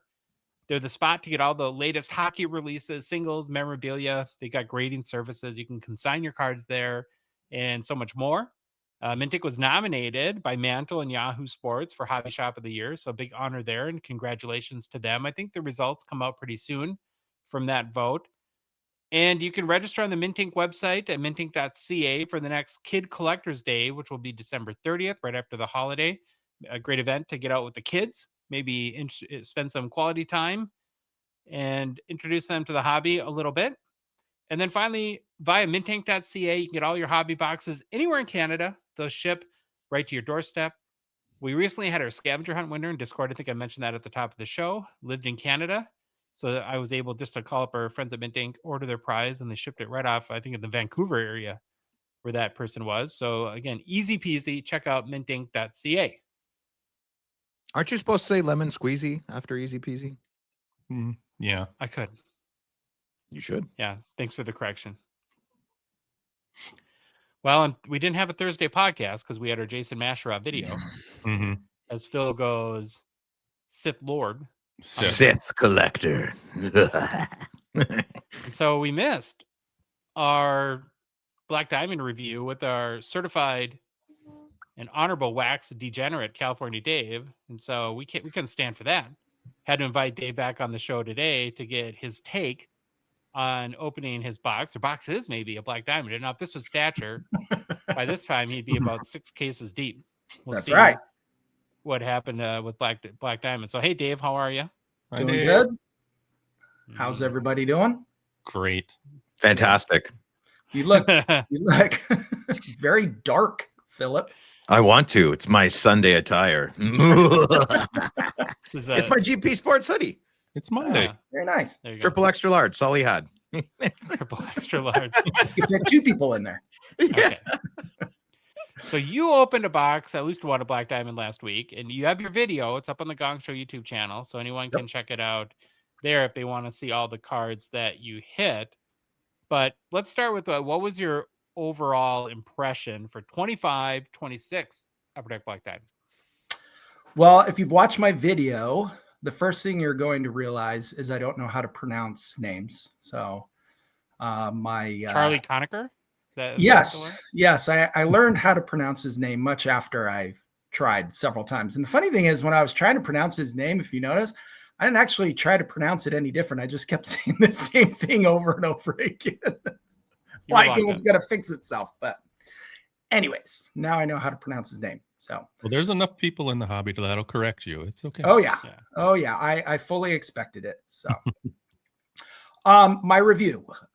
So this is actually only the second time I've opened Black Diamond in my life.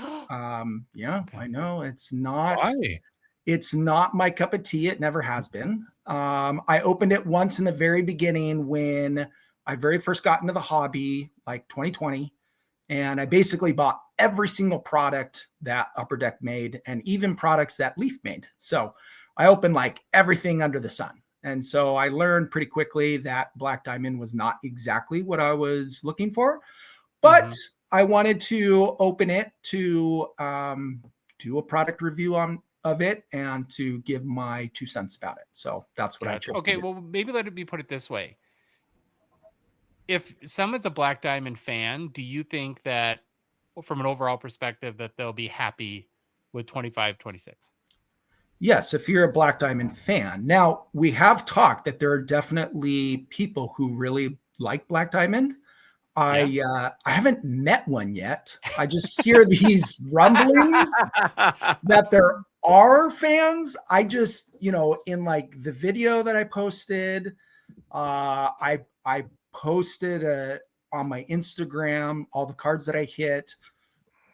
I didn't have anyone who basically contacted me and said, "Oh, I love Black Diamond." It was very much the other way. So I'm not exactly sure who the Black Diamond fans are, but apparently there are some. So I think for those people, I do think that Upper Deck did a few extra things as far as adding some maybe more important game use mem to it. Yeah. For instance, we know that there was like a Wayne Gretzky glove piece inside of it. There were some different mem or glove memorabilia or pad. I know Lundqvist had a pad piece. So I do know they added a little bit extra to it that maybe didn't have it in years past. But my overall thought is I'm not exactly sure why the product costs as much as it does, because I think there'd be a lot more fans of the product if it was about half the box price. So I don't know if this is like, it just costs a lot of money to make this product because the cards are thicker. So I'm not exactly sure if that's what it is, but for manufactured patches and stickers, sticker autos, and we know exactly why those are in the product. It's just, if those are what's in the product, why are we paying a premium box price when I could spend the same amount of money for Premier, which is, arguably the second best product as far as, what you get value wise, or you could pay quite a bit less and buy SB Authentic, which you get 2 on-card autos per box. You could buy O-Pee-Chee Platinum, which you get an on-card auto and a bunch of numbered cards. So for me, it just seems like if you also look at like the secondary market and you see like the prices of what cards sell for, like in maybe the first month or two, wait until some of the more important products come out in that rookie class year, and you're going to see the prices just plummet. I mean, there were cards that were selling for thousands of dollars or $1,000 in Bedard's year that now you can pick up for $100. So if you are a big Black Diamond fan, I would just caution you and say, just wait 6 months for some of these other products to come out, and you can buy a lot more on the secondary market. Now, with that said, the cards that I hit are on eBay right now, and it ends on tonight. So go pay full price for those ones, because these ones are really good. There you go. Don't wait on those ones, but wait on everything else. When you're talking about like why it's the price point it's at, and thinking about maybe what Upper Deck spends to make the set, and I've never considered this. It made me think, like the little like plasticky diamond things they put in. Maybe that costs a lot of money, and is that really necessary? Like Black Diamond never had that. You can like have a picture of a diamond. You could use like a foil or like a refracting and give a diamond effect. And I don't know, maybe that's part of the reason why, but yeah. So I guess who knows there. The other thing I would have about a lot of the negative people are the loudest voices. And so sure, there has to be big fans because it seems to sell well every year, and Upper Deck keeps making it every year. So that's if it's selling well and hobby shops are not getting stuck with cases and cases of this, then maybe the price point is where it's supposed to be at for the people who collect it. For those who it's not their jam, there's a lot of other products. You have Upper Deck, who produces 25 plus sets every year. So if you're a collector, most people aren't going to buy a box of every single product that comes out. So find the ones that you really like and then have fun with those products. So that would be my suggestion. Is there a card, even though it might not be like your favorite set that UPC, as you're looking through the checklist or looking at what you could hit in your box, was there a card that stood out that you would have really enjoyed hitting, or no? Yeah, I think it's the one that I just mentioned, just the game used mem pad stick that they have in that product, because there's a lot of manufactured patches, which I'm not my jam. And then even the rookie patch autos, even some of the patches are really nice. The jewels of the draft card, those can be really nice, but they are sticker autos. So it wouldn't be something that I would be looking to keep in my collection. Yeah, I think the one that we had looked at, I don't even remember the card name because there's so many memorabilia cards, but wasn't it like Phil, like a Sid Abel Red Wings, like very vintage jersey with a star in it. I wish I remember it was very name. uncharacteristic for a Black Diamond card. Yeah, so I mean, there are some gems in there, but good report. You're a true D-gen. You stick with the bit, even if it's not exactly your set. So we're proud of you. Thank you. Well, okay. So while we're posting our Mashra video, and we have the cup checklist came out, and that's again on hockeychecklist.com. We also, per usual, had our surprise dive bomb release notification from Upper Deck and ePack. I don't know why they give 12 hours notice to the world when a new product comes out when it comes to ePack, but yeah, I guess. Add it to the list. Add it to the list. We can ask Jason next year. Great idea, Phil.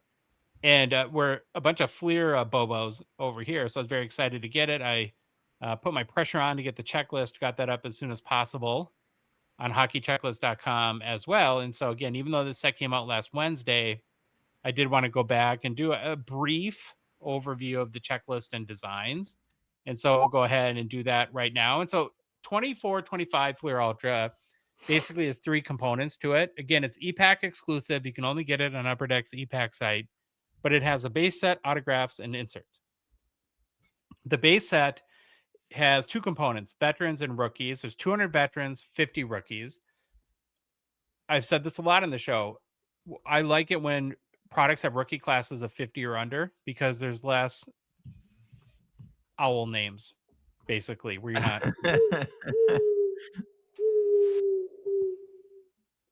The base cards are digital only, like with most ePacks, so they cannot be physically redeemed. So you're going to get base cards in every pack. You can't get those sent to you. Basically, the hits get sent to you. In the veteran section of the base set, there's 6 parallels. These are all physical. These are all redeemable. You have silver foil, which is 1 and 2 packs. Blue foil out of $3.99, and we're looking at the blue foil Matthew Nyes right now on YouTube. Red foil out of 94. Orange foil out of 25. They did that just for Baba Louie. Mm-hmm. Orange. There's a gold Spectrum foil 101, and then there's printing plates. The 101's there. Rookies have almost the exact same parallels, with the exception that silver foil is 1 in 5 packs instead of 1 in 2 packs, like with the veterans. Then, like with a lot of ePack products, there's 3 exclusive versions or parallels of the base that you can create or earn, however you look at it, by combining. Rainbow foil are cards you get when you combine 5 digital only base cards. Then if you combine 5 of those rainbow foil cards, you can get the pattern foil. And then if you combine 5 of the pattern foil, you can get a gold pattern foil. So it takes what is that? It's like 125 base cards. If I'm doing the math right, to get to a gold pattern foil. What's the best foil? What is it out of 10? They're not numbered. Mm-mm. What? I thought the foils are numbered. Mm-mm. You sure about that? Sure about it. Yeah. Oh, okay. It's similar to what they do with the gold speckled rainbow foil on the Young Guns, just different. Just takes more to combine, and they have 1 extra parallel for Fleer Ultra. So that's the base. It's really as simple as that. Inserts is really kind of the hallmark of Fleer Ultra. There's 17, I think, insert sets in 24, 25. So I picked 5 that I thought we're not going to go through all 17. Again, you can go to hockeychecklist.com and check out all the other ones, but these are the 5 ones that I guess stood out to me. The first is medallions, which is my favorite card in Fleer Their Ultra. legs are back. Yeah, that's good. Again, big improvement over the last 2 releases. So in 2021, I think is still the best. That will probably forever be, I think, the cat's ass as far as medallions go. It's not the first time. They had medallions going way back, and I think the numbering came in with the 2021 release, if I'm correct there. Then 2022, they chopped them off at the knees. Then last year got super weird, where they lost sort of the foil background, and just wasn't for me. So again, I think this is a pretty good rebound design wise for that. And the structure is pretty much the same. So base are 1 and 2 packs. Even base are redeemable though, because it's a hit. Parallels are the same parallels. There's gold out of 200, platinum out of 100, and that's what we're looking at in our example on YouTube of Shimmy Shakes, Lane Hudson. There's now we can all say Titian achievement. Titan. Titan. I spent a year doing that. That's out of 75. I think these next 2 are funny. They haven't changed, but Upper Deck is overemphasizing the names. The Ruby Red, I think Ruby would just be fine, but if you and then Blue Sapphire, again, Sapphire is probably just fine, but if you got to overstate the color there. So Ruby Red's out of 50, Blue Sapphires out of 25, Emerald Green out of 10, and then the Black 101. So what Phil, you happy with the medallions design? I think they look good. Yeah, I'd like to see them in hand, of course. I'm still stuck on the blue foil, silver foil stuff. You're saying they're not numbered. Yeah, So can't move on. Yeah, no, I can't. So I have 2 questions. I feel like some of them are numbered because I've seen it. And second one is I just want to know what foil is the hardest hit. Gold pattern. Gold. Thank you. Yeah, and they're not, but yeah, sure. The autos are numbered. Yeah, but the others aren't numbered. So if I'm looking at a 2024-25 blue foil card of Sidney Crosby on ComC right now, that's numbered out of 399. I'm lying. Yeah, that's the base cards. So these are not there's blue foil out of 399, red foil out of 94. That's what I was orange foil asking out of- earlier. Yeah, that's what I was asking earlier. Yeah, we went through that. And then, but what we're talking about is the ones that are like the achievements or the ones that are combined. I never know the right word. It's not an achievement. Yeah, I know. I asked at the wrong time. I do apologize. That's on me. But sorry. Okay. Have any of you gone after those though? Like gone for trying to get like the gold foil? No. I just buy it off of the people after they spend the money. Okay. Yeah. You just hope you catch them on a good day. Like I paid over $800 for the speckled Parker's champions from the moderator of the entire group. He just took me for a big ride. I don't think you ever get your money back because if you do the math, like and the Young Guns is almost easier. If you do the math on like what the gold speckled rainbow foil sells for, and you think of it's never the equivalent of what 15 Young Guns are worth. It's less than $50. If I paid over $800 for those speckled Parker's champions. I could buy all of them probably twice over for under $50 today. Jeez. Yeah, that's my biggest hobby blunder in probably 10 years. Yeah, careful who you make friends with. Okay, the next insert that I wanted to talk about is Ultra Power. Now, this is one that has its roots back to mid-90s hockey and other sports. And I think the design is really sharp. I want to see this in hand because there's a chance I think it really pops.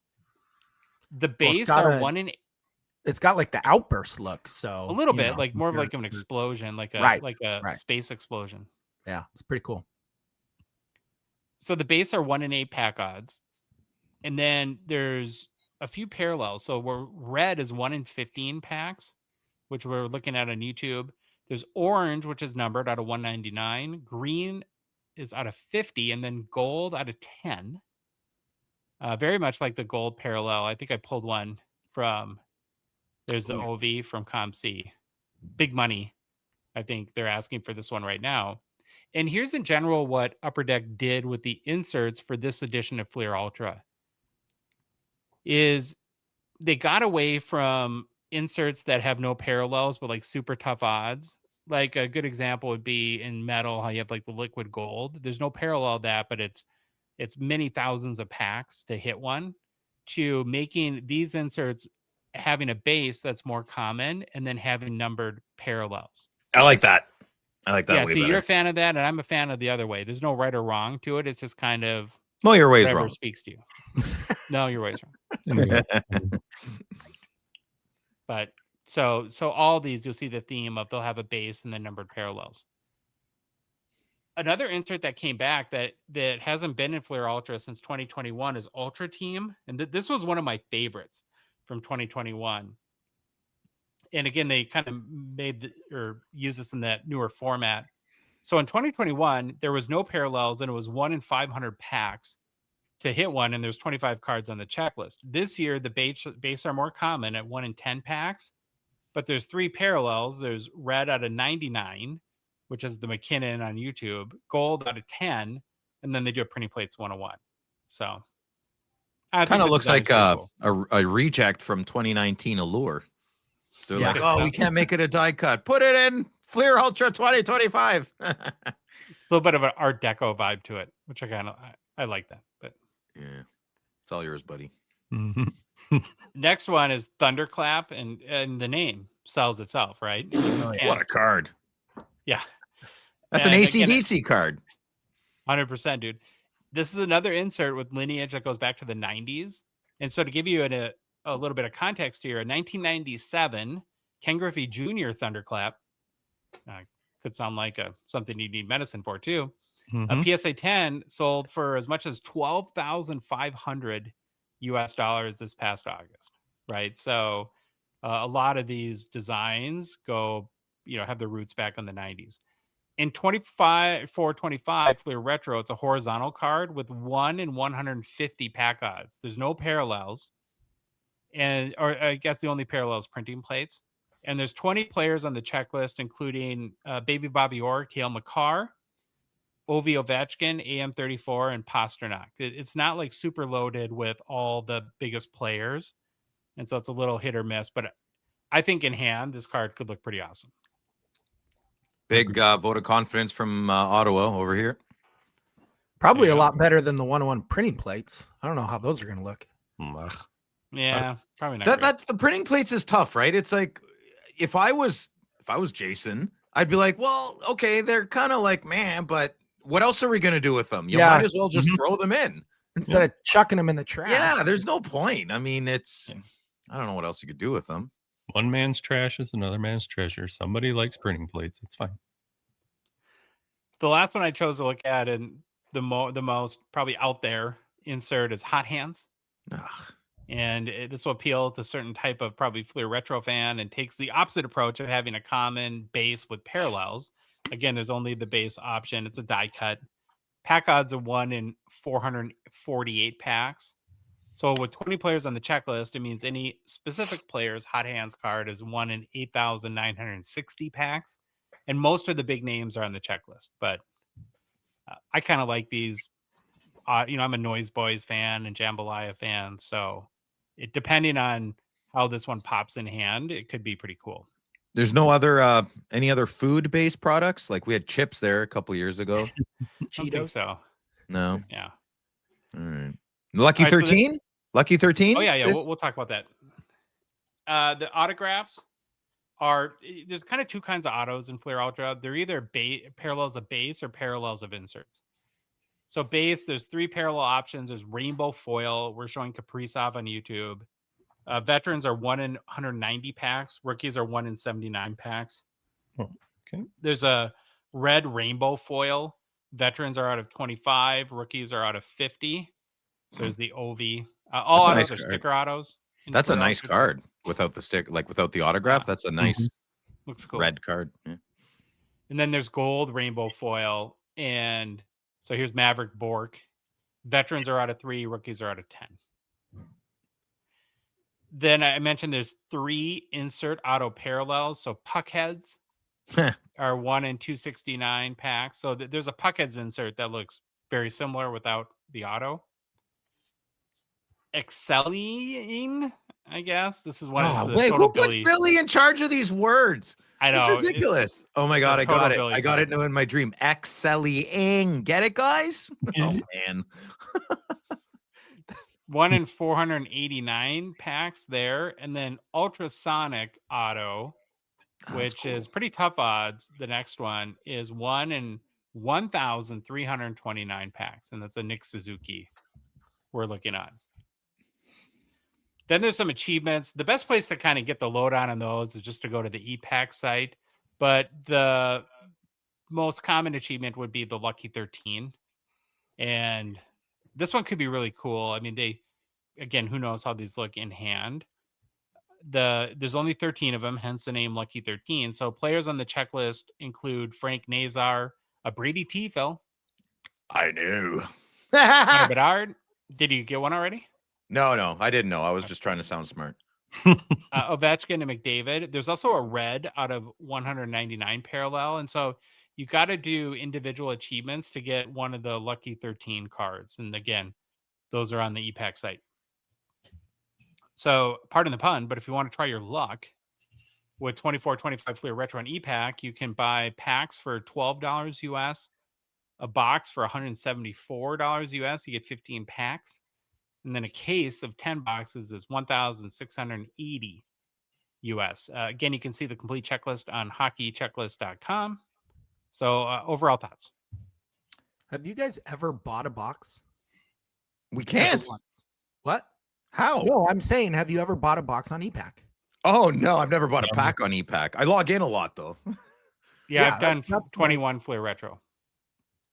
Josh, you ever bought one? Yeah, multiple times. Boxes? Yeah. You hit anything big ever? No, I don't. No, it's Josh. He doesn't win anything big. You crazy? He gave Jason a $5,000 check at the party. He's like, just take it now. There's no point. I don't need the base cards. I'm fine. It's all right. I don't. if I lived in the boondocks and had no LCS, I would definitely do it more. Yeah. But I'm old school. I prefer the physical experience. Couldn't I do breaks with like is that legal? Like I don't know, why is no one doing, there's only 2 people on ePacks doing breaks, and I did the math. One of these guys is making like $300 a shot. Like Jeez. I'm okay making $50 a day, and I'll do breaks all day on ePack in my pajamas in the comfort of my own home. Because you don't even have to ship out the You don't card. have to do anything. Click Nothing. the button for everybody. You got to just be like this. Trust me, bro. I'll send the cards. I mean, that's okay. We'll remedy this. I don't know how legal that is, but my take on 24-25 Fleer Ultra is I love the 2021 set so much. It's really hard for anything to top that in my mind. But I think in the 3 sets since then, this is my most favorite. Oh wow. Yeah, and there's always a couple inserts every year that I really like, and I'm more of I still like the 2021 medallions more, and so like my reflex is just to go buy more of those rather than any of the newer ones, unless you wanted like a Macklin Celebrini or a Cutter Gautier, which you'd have to get in this release. But yeah, Have any of you seen the last year's in hand? Like, is it a nice produced card? On the screen, it doesn't look like much, but it could be a very nice card in hand. I'm waiting for one in the mail. I have one. Yeah. Yeah. What does it look like, Louis? I Nice. like it. Yeah. No, it's good. I think that's good. Yeah. I Carter gave me, because Carter's from Saskatoon, is a big Fleer Ultra guy, and he said it wasn't great, so I just trusted that opinion. Yeah, he's an emotional collector, though. I'm sorry, Carter. You know it's true. So am I. There's nothing wrong with it. Did you see this? It's a piece of crap. Fair point. Any other closing thoughts on 24-25 Fleer Ultra before we hand it over to Phil for mailbag? I recommend the good listener to look up Ultra Power. I'm a big fan of those this year. Oh, you like those? Okay. Yeah. And I want them to bring back the exclamation points. It was such a silly card. I love it. Yeah. That's from your favorite year, isn't it, Josh? 21, 22? Mm-hmm. Yeah. I just wish I could go to the store and get them. I like that. The store. Sorry, Dave. Yeah, I want to be able to physically get them all. Oh. I own a commercial. Zero retro cards. Not a single one. Mm-hmm.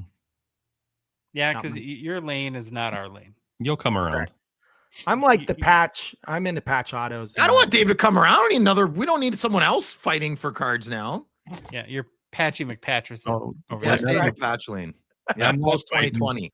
I'll take all the patches. All right. Should we do this? Mailbag? Sure. Let's go. All right. Discord, Jay Peterman, catalog man. Can we start the conversation on the same cards now going through eBay authenticity multiple times?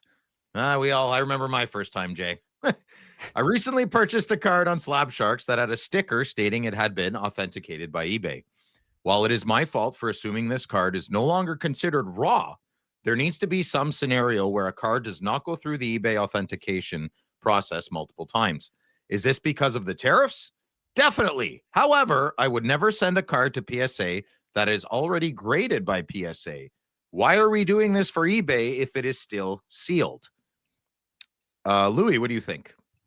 Well, I did a little digging, and first off, the eBay authenticity sticker doesn't travel with the card in eBay's system. In this case, an example, if the card changes hands outside of eBay, or if the seal was cut and replaced by the seller, which some do to photograph the card, eBay's system can't confirm the chain of custody, so it forces a re-authentication. I do think this sucks, but authentication of a sealed card shouldn't be redundant, in my opinion. Josh, you can summarize how I feel about the situation as well. Yeah, my biggest beef on eBay authenticity is that I think it should be opt in or opt out. And then you should, if you opt out, you accept all responsibility. Yep. I had a $1 card. I paid $1 for that. No one asked you. No one asked you. Okay. You're just watching right now. You just, you're Go ahead, Dave. I'm sorry. I'm just saying, I'm not a big fan of it either. Why did a $1 card go through eBay authentication? That's ridiculous. Because they care about you and your safety. It's all about safety. The children. What about the children? I'm not I have no opposed. children.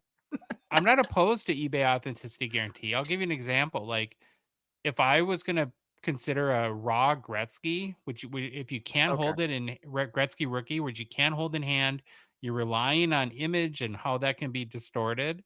That's a scenario where I would 100% want that card to go through authenticity guarantee. But if it's another example where I'm very confident or just don't care and don't want to wait the extra 3 weeks to get the card, then I would like the opportunity to opt out. Yeah. Good point. I think the idea is net positive. I think the execution is net hilarious. All right, next question. Card Professor 7. For the 1979 Gretzky, 1979 rookie, there is a preference of O-Pee-Chee over tops. Well, says you. Is there a similar preference for the 1998-99 O-Pee-Chee Chrome Blast from the Past Gretzky card? So I'm just going to fix that question a little bit. There is no such thing as a 1998-99 O-Pee-Chee Chrome Blast from the Past Gretzky card. There is a Topps O-Pee-Chee. I'm just being a jerk, but Topps in 98-99, there is only one version of that blast from the past blast from the past card, and that is a Topps created card. I forget if they got the O-Pee-Chee on the back, and I mean, I used to know it. I got 6 of them in the back there. But there is only Topps produced that set. Now, Upper Deck has the rights to O-Pee-Chee, and they did in 08-09 make a Bobo. They weren't allowed to do what they did and redid the design, but that was an oopsie. So Topps owns the rights to that 79-80 design. So I hit your second question first. And I do not prefer the 79-80 O-Pee-Chee Gretzky rookie over the Topps. They're 1A, 1B for me. 1A, 1A. I like them both, and they're both very special in their own unique way. No, but I know what you mean. In general, people in Canada want the O-Pee-Chee. Do they in the States too? They want the O-Pee-Chee more, yeah? The card value is higher for the O-Pee-Chee for the Topps. No, there you go. But it makes no difference to me. I like a good copy of both. They both carry heavy weight with me. You guys good on that? I just thought there was more draw for the Topps rookie because there isn't as many of them as the O-Pee-Chees. It was the opposite when I was growing up. Yeah, it's still it's a Canadian thing. It's that O-Pee-Chee is seen as a Canadian brand. Most of the hobby was in Canada. I don't know if I buy that. Anyways. Well, I mean, the prices there's no comparison. I'm not talking price though. I'm talking quantity. Like there's more better there's rookies than there are Topps. So Topps are kind of more sought after because they're harder to get a better grade in. You're half right, half wrong. There's definitely more O-Pee-Chee, but the O-Pee-Chee is more sought after. It's because of the Canada connection. And the prices reflect that. Like the pop count will be higher on O-Pee-Chee than Topps, and the value will be more. And people don't listen, but a lot of old farts are like, there's way less O-Pee-Chee. No, old fart, you're wrong. You're wrong. There are so many O-Pee-Chees. So, yeah. And listen, you leave a comment. Phil, we don't know what we're talking about. Sure, whatever. Okay, next question. 2-cent hockey cards. Hey, gents, what is the lowest autograph grade you have seen on a card? I can't recall seeing a grade lower than 7 or 8. Do you think this is because nobody would send in a dank auto for grading? Or is it that the grading companies have a different baseline for autographs? I've never noticed. So I don't know. Great question. Josh, what do you think? I think the lowest I've seen is an 8. Louis, yourself? Until he said this, I actually kind of sat here and pondered it for a minute. And I'm like, you know what? I don't think I've ever seen anything lower than an 8. Dave, have you seen anything in your travels? Nope. Same as you guys. All right. Second question from 2-cent hockey cards. Wouldn't it be funny if auto grades actually graded the effort put into the autograph? So Stevie Y and Joe Sakic would always grade a 9 or 10 since they appear to pay attention to detail when signing. But players who appear to phone it in would get 1 or 2s. I'm looking at you, Demidov. I'm looking at that whole generation, brother. Josh, what do you think? I have a goal because I still don't understand what makes an auto. Like we've got a pretty good indication of card grading, right? There's corners, edges, surface, centering, and then registration maybe. I don't understand, other than the having streaks or the auto fading or going out the page. I don't really understand how autos are graded. And so I want to work with our contacts at PSA and get an auto grader on the show to explain it to us. For the simple fact that Ovi can't center an auto, so that should be a 9 automatically all the time, right? I'm serious. Yeah. Dave, any thoughts? Yeah, I mean, I don't know enough about it. I have barely ever graded autos, so I'm staying away from autos with the new kids. Like, I'm a big Jake Sanderson guy, but any auto now, I don't want of his. Like, it's not a thing for me. In 50 years, is a man's autograph going to be anything? Give me your thumbprint. I'll take your thumbprint over these silly autographs any day. This is what I have done when I have brought in a card that needs to be graded, or I want to grade that has an auto. I've asked the card shop that I'm dropping it off at, I'll ask Jake or Robert and I'll say, should I grade this auto? And then they will give me their 2 cents and then I'll decide based off of that. So do you think that them and their opinion over what I can't figure out? Will a Jay Hancock matter in the future though? I don't think so, eh? Like, an autograph will be like, the thumbprint is good enough. Oh, you could fake that easier too. I don't know. Next question. Let's move on. All right, Underquaker 3535. Hello, fellows. Hello, sir. One of my favorite parts of the NHL All-Star Weekend was the great interview between Judas McLean and Gary Bettman. I got similar vibes watching your interview with Jason Mashera. I'd love to see this become an annual event. It's such a fantastic opportunity to bring clarity to our questions and for Upper Deck to remind us why they're the greatest. Aw, they are. If anyone is listening from Upper Deck, this would be a great thing. They're listening. They listen. Gongshow Mashera to fall 2026. Louis, what do you think? I just said, yeah, we can't thank Jason enough for what he did, and then putting thought into his approach to kind of punk us a little bit on the products he brought. And I think it'd be awesome to do something like this in the future over and over. Dave, what do you think? Same. I mean, I've actually thought of questions that I've been like, oh man, I wish I asked those. So I'm taking notes. If we have the opportunity again, I would love to take notes. Yeah, I would love to go over some of those. Mr. Madigan? 100%. Yeah, we'll try to make that happen. Agreed. Would love to make that happen. I'll be on my best behavior. Much better. All right, next question. Swifto Jr. Salut, les gars. Bonjour, mes amis. What are you most thankful for in the hobby? Not people. Assume everyone knows you're thankful for Grant. Products, places, and this is my segment. But products, places, and things. All right, I'm gonna go first. Mm-hmm. The cards it's the cards. Listen, I'm going to take a different spin on this. I've been in some bad spots, and I've had hockey cards in my cars and my trucks, and that meant the world to me. And I just needed a 10-minute calm down, right? Just to go walk around the block, take a breather, and cards have stayed with me since I've been 6 years old, crying in the back of my dad's taxi. It's the cards for me. I will always feel like a little boy when I'm opening a pack of hockey cards. And to me, that makes me emotional. And I think we're all little kids at the end of the day. No matter how old we get, we're all little kids in our heads, and none of us know what's going on. Some of us can just fake it a bit better than others. So for me, I'm thankful for the 2.5 inch by 3.5 inch piece of cardboard that I can lose myself in. Dave, what do you think? I'm gonna kind of piggyback off of you, but I'm going to take it one step farther and just say, when I hit a big card, there is nothing that lights me up and gets me more excited. Really? That's your thing? I love it. Yeah, I love it, especially if Josh is sitting right next to me, because then it just makes it that much better.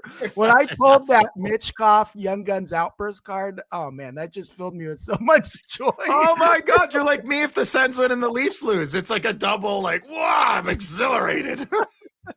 So you know how bad it hurts. That's why hitting a big card is, I mean, it's just, you're in shock, and just like, it'll be hours after I hit a big card. I'm still on a high from it. So yeah, hitting a big card is an amazing feeling. Joshua? What do you like about the hobby, little guy? Oh, thanks, Phil. I really appreciate the opportunity You're welcome. to answer this thoughtful question.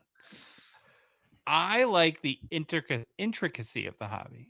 And for me, and my experience with this show and kind of falling into this career path, I guess, is I'm not bored after doing this like every day for 3 years, because the hobby is complex. In some ways, that's not good, but there's always something new to discover, which is why like when people clap at us a little bit, and they have the right to do that, and they say, well, how come you didn't know that? It's like, well, I mean, the answer is easy. I just didn't know it. I didn't know it. But it's like, if I knew every single thing about it, what would motivate me to want to continue going on? So I like learning new stuff and discovering. My favorite part is discovering something new. Like I've gotten a lot of feedback lately, and I'm going to do it. I think actually on Wednesday's show is my goal to bring back hidden gems, because that's the best when you discover a new card. Yeah, you like that segment. You should do that again. Yeah. And you're like, holy crap, this is awesome. I have to get one. That kind of it puts a lot of juice in my batteries. Good answer, Louis. Oh boy, what did I write? I'm just happy that this hobby opened a door for me to do this, be part of this podcast with you guys and express myself, injecting some ideas and perspective, even if I'm quiet. But that's because I'm basically the ninja of the group. And karate. Yeah. And then I'll fight a ninja that knows karate. Will you? You can bring your karate to my Muay Thai. And then I guess the biggest thing was just learning the hobby my way, because I was all over the place at first. Usher. Yeah. She likes it my way. No one? Okay. Yeah, no, I know it. Okay. You make me want to be the Phil. Collect Crosby and a new relationship. Okay. Next question. Postmaster Scott. First and foremost, I am Greek. I can speak Greek. It was my first language. I cannot read Greek, so I don't know what that says. Can't read anything. I'm a fake Greek. It says greetings, degenerates. Oh, well, I'm definitely not going to read degenerates. I, carry Alpha, Omega. That's about it. All right. Yeah. Nobody in my Greek school could. When I was in Greek school, no kids could read Greek. Like, we just didn't care running around the school. Okay. What do you all consider low-end, mid, and high-end cards? I hear those terms used all the time, but it seems extremely subjective. I still think it is, regardless on our answers. One person may consider a high-end card to be worth $50, another $500, and another $5,000. I will answer first. So, as being in the hobby for a long time, I think a good general rule of thumb, whether you're Richie or Pori, anything over $1,000 is a high-end card to me in general. Anything between this is where I think it can get more subjective. I said 200 to 1,000 is mid-end, and anything under $200 to me is, well, see, now I sound like a jerk because anything under $200 is low end. Like, that doesn't make sense. I don't know. I screwed it up. Anything under $200 for the peasants, as far as that's not what I was implying. I am a peasant. I'm a rich poor guy. That's how I've always said myself. I'm a rich poor guy. All right, Josh, what do you think? Very similar. I said low end is below 100, mid range 100 to 500, and high end 500 or more. I mean, no, high end's higher than $500. A $600 card's not a high end card. No, he asked it for me though. For me, it is a high end card. He says, Louis, what do you think? Consider? I said, just like you guys are doing, I think the hobby in a whole has a number for this, and I'm not sure what it is, honestly, but it's all dependent on the collector and what they determine low, mid, or high for themselves. I personally wouldn't put a number on it hobby-wide myself, as then it makes that false identifier or label as to what type of collector you are. Oh, what political office are you running for, Senator? Great non-answer answer. Well, all the news from your state. I mean, it sounds like there's going to be a few openings soon there, boys. I don't even know what's going on here. I know. I don't even read the news, and it's entering my Twitter. It's so crazy. Anyways, Dave, do you have anything to say? Or yeah, high end is anything I can't afford. Mid end is all my patch autos that I can't afford, and low end would be like Fleer. The stuff he gives to Baba Louie. I love how high end is anything. Fleer Ultra. You sneaky devil. Shots fired! Shots fired! See, so my answer was spot on. I think mine was pretty spot on. Yeah, for you. Perfectly. Yeah. Okay, next question. Mad Dog Nav 78. What was your favorite part of the talk with Jason Mashra that didn't make the final edit? For me, it was Louis' heavy breathing. I had to edit out. Are you serious? It's okay, buddy. I love you. It's all right. It's all right. We'll turn that microphone around next time. Well, you stuck the microphone in his nose. That was the problem. It was in his throat. Dave asked me the other day, he's like, why did I sound so weird? I'm like, well, I paired your mic with Louis, and there was a few difficulties here and there. Yeah, and you didn't have the ball. You didn't have the balls to tell me the other night when you wanted me to look it over. Didn't. So can you use a CPAP machine while you're walking around, or do you have to use it when you're sleeping? I don't use one anymore. I haven't used one in months, bud. No, I'm just but that is my favorite part. But it's good. It's good. So Louis, what's your favorite part? Really, I was breathing heavy, huh? Send me the unedited one. I want to hear it. You're doing your Darth Vader impersonation. Well, so I don't even know anymore. It's getting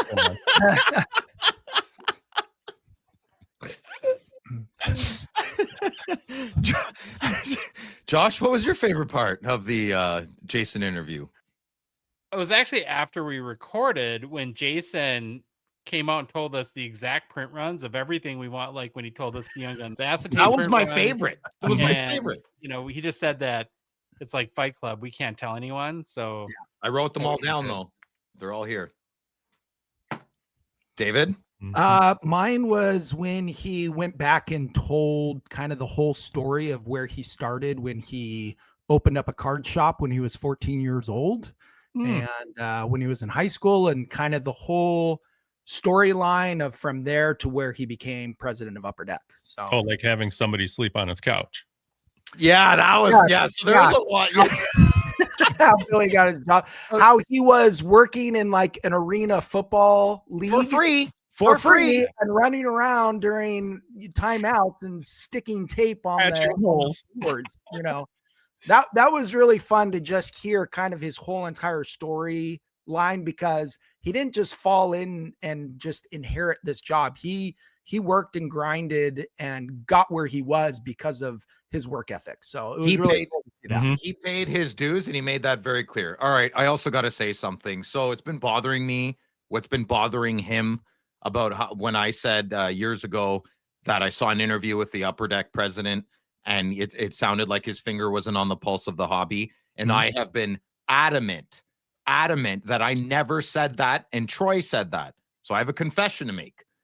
I don't know. It's not a confession. It's honesty that I discovered. So when I spent 3 days going back to every podcast that we've ever done, and we were with Troy and before me and Louis, all of that stuff. So I did find the exact video that I said that I allegedly said the president of Upper Deck does not have his finger on the pulse, and it's unfortunate, but it's not a big deal, blah, blah, blah. And I said I never said that. Well, I did say that. So that sucks. Yeah. Shame.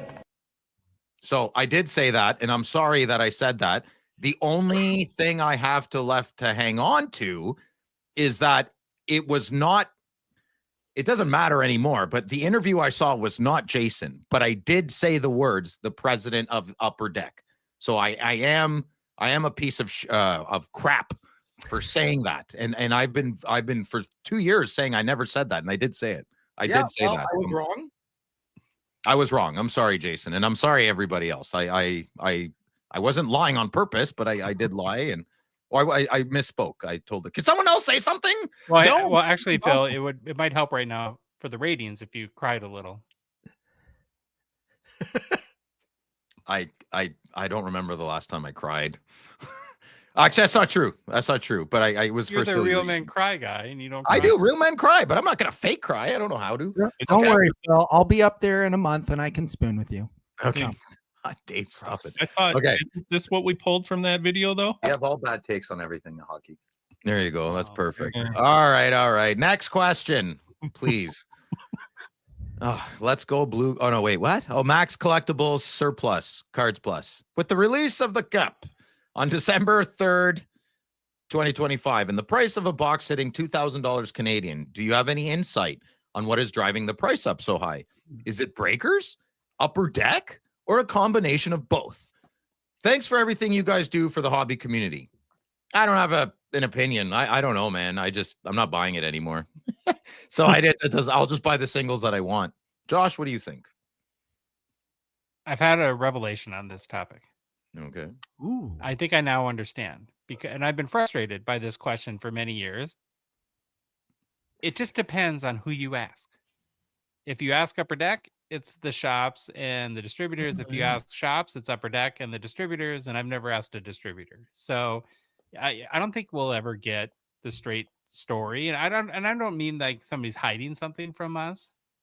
I just think that they don't want to divulge the formula that factors into their profits. And I guess I probably wouldn't either.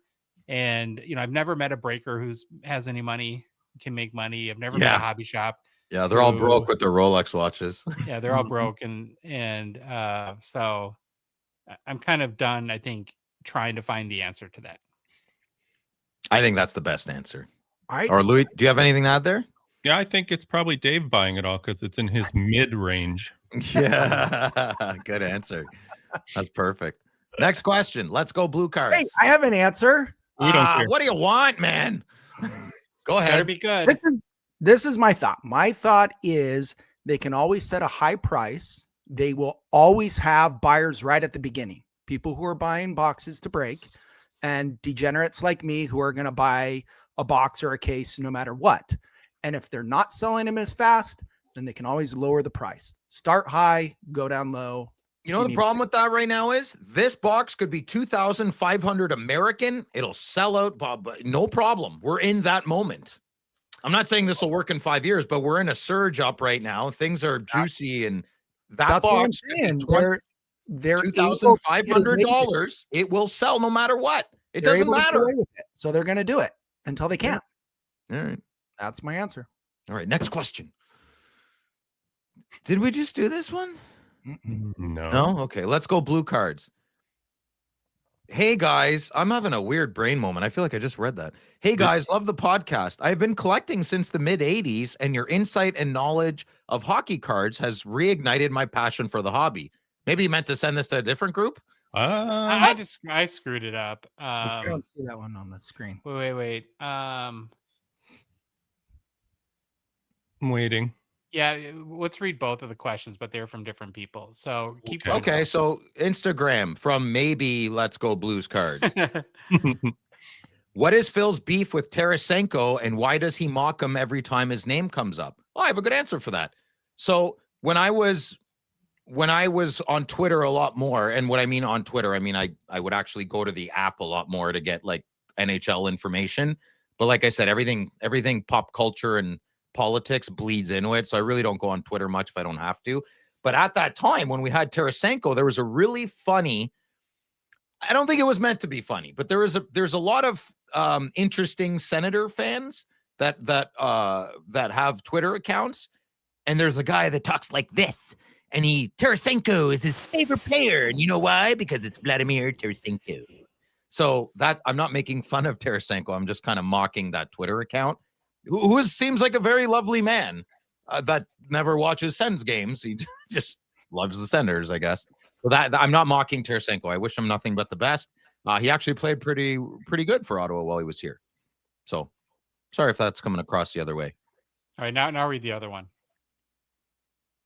From Let's Go Blues Cards. Okay. Yeah, from the notes, please. Hey guys, love the podcast. I've been collecting since the mid-'80s, and your insight and knowledge of hockey cards has reignited my passion for the hobby. And then I said, you must have meant to email somebody else, because I don't know what knowledge of hockey cards. You have led my collecting passion in many directions. I have come to appreciate inserts and variants so much more than I ever had. That's awesome, man. Thank you for your continued awesome work and knowledge sharing. As for my question, do any of you guys have Instagram accounts where you display and share your collection? I'll go first. Yes, The Loud Collector. I try to show as much of my cards on there as possible. And that's about it. I think we all have Instagram accounts. Dave, don't you? Tell them. Yep. California Dave 11. Louis? I put stuff on mine once in a while, not super frequently, but I don't even know what it is. Oh, Louis _ collects, I think. Josh? Josh is the, I'll answer for Josh. He's the Gong Show. Josh has no social media. He's the Gong Show account. So make sure you harass that with a lot of DMs and questions. Well, I show my cards in personal pickups, and then I post them to our Discord, Show Us Your Cards channel. That's where I do it. Mm-hmm. There we go. Next question. We're getting into the home stretch here, boys. Stell's 20. If you were in charge of making a second PWHL set, what brand would it be and price? Louis? I would have them in what I'd call the most elite brand, which is Black Diamond, so they can have jewels and such on the cards and some crazy mem, and the price point would be insane. Good call, brother. Josh? I think I would do SP Authentic, and I would price it similarly to the. I have no idea. You'd have to. That's a question that you'd have to understand the data and that Upper Deck only has access to. So Aha! sorry. I feel like I answered the question very well then. Seeing as I know jack squat about a lot of this, I would hire a team of highly capable individuals based on their merit, and I would task them with analyzing the league, the fans, and discuss accordingly how to build the best set possible for us to make money and provide an excellent product for the fans. My gut would say go premium brand, limited run, and make it super sexy like Fleer Flare. You definitely got to have some pink outbursts. You know, like a unicorn pink outburst thing would be awesome. Now, if you're going to get upset because like, oh, all girls have to like pink fill, most girls like girly colors. I think most guys like guy colors. Then I don't think that's ever going to change. And I think it's okay to say that. So I think a pink outburst in a PWHL set would be phenomenal. And I would love that card. I would love a pink outburst card in our stuff too. So that's what I would do. I'd hire the right people that know that stuff. All right, next question. Lapper. Oh, it was Lappers. Oh, no. Sorry. My bad. Do you want a few minutes? I don't know what's going on. Can I just read talking? No, it's okay. Okay, Instagram. Yeah, I screwed up. Sorry. It's all good. No screw ups. Lapper 30. My hockey card question is, why does Brady Tkachuk's face always look like that? What a twat. All right, Louis, cue that up. It's up. Thanks, buddy. Quite the bold question coming from a guy who looks like this. Isn't that a little weird? What exactly is going on here? Oh, well, you know what? I'm sorry, Lapper. At least you're a Sens fan. I can see that Timmy Stutzel poster in the back. So, yeah, don't throw stones in glass houses there. Come on. You know better than that. Love you, Aaron. Next question. Thanks, Louis. We just give this a little more airtime. Let it breathe. Let it breathe. Let it breathe heavy like me. All right. And Aaron, that was me going Disney. So, okay. Discord, North Stars fan 23. Is that Tori? No. Okay. I don't know if you have covered this on the show or not. I've seen this topic discussed on Discord, but would like your thoughts. I have a number of 90s cards that have the protective peel on them still. Should the cards be peeled? Or if they are peeled, are they no longer considered to be in truly mint condition? Not sure on this either, but back in the 90s, there was a concern about the peel damaging the surface of the card if left on too long. The top 5 sales of the week post with the Gretzky Platinum card made me think about this again. Thoughts? Thanks for a great show. Something says to do it or not to do it. I usually do it. So I peel them. Yeah, I peel them. I don't know if that's good or bad, but Louis, what do you think? I've always wanted to, but I guess if it's on, it will just stay on. David? I'm sorry. Is there a difference in price between peeled and non-peeled? No. It's pretty much the same. So then it's just a personal preference. Yeah. The one thing that is important to know is that if you get a card with the peel on graded, they actually grade not the surface of the card, but the surface of the peel. Oh, that's silly. That's not the card. And those are usually beat up. I don't have any, nor would I probably ever collect them, but I can't stand thing. It's like, when you get a new TV and you got to take that film off, isn't there like nothing more satisfying than that? The best, dude. It's the best. If I got a card and it had a film on it, man, I would love nothing more than to just take that baby. Yeah, Mhm. You're Right kind on. of playing God, right? You're like, Yeah. open Like, to the oh, look at that thing existence shine of- now. I would Yeah. peel it. The forges of fire. You're forging. Okay, next question. Conscious Collector. Great job with the UD Prez. Thanks, man. I feel like he was authentic as a man in his position could be. Oh, sorry. I feel like he was as authentic as a man in his position could be. I totally agree.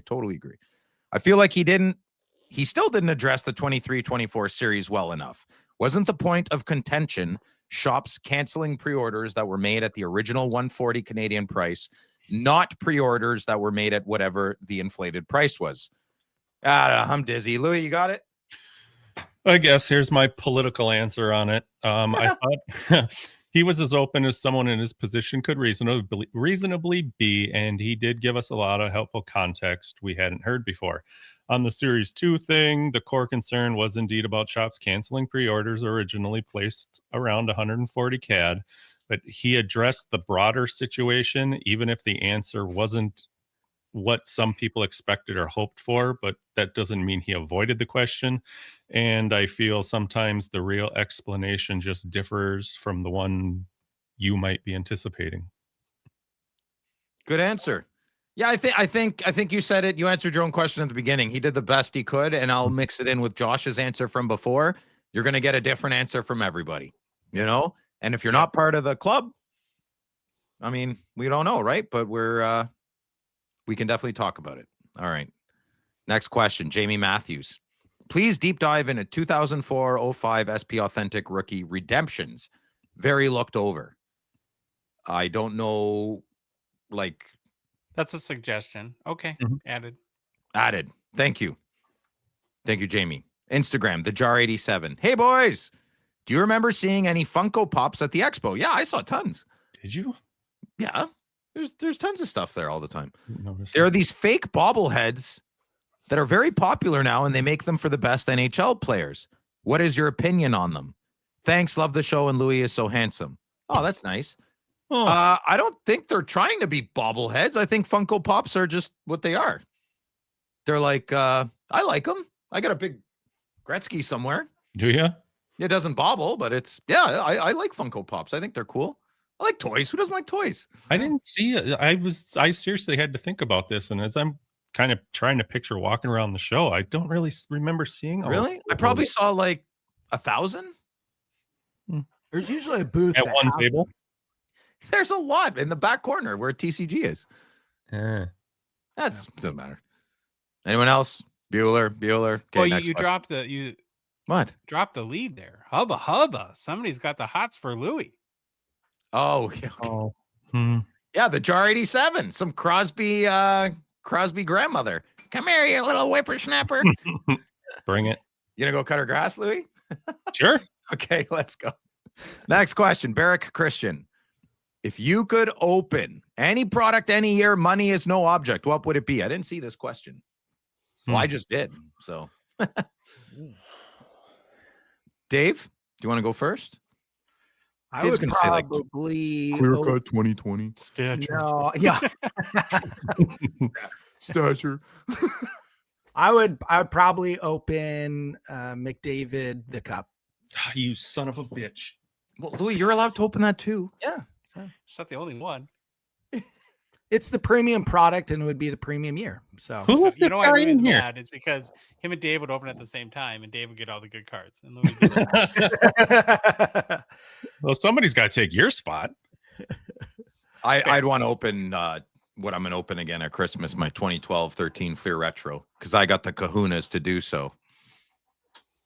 Go ahead, Josh. Me too, What's your answer? Me too, and I can justify that because it's probably the only box where it's almost skunk proof. It doesn't mean you're going to get like a great player, but you're going to get one of the big insert hits, almost guaranteed, at least in a box. And I can't think of another product where is more of a sure thing. True. Agreed. True. I believe that is all the questions. No more questions. No more questions. Personal pickups. Back to Phil. That's my favorite part. I'm sorry. I'm almost done. You're sick of me. That's fine. You can skip ahead.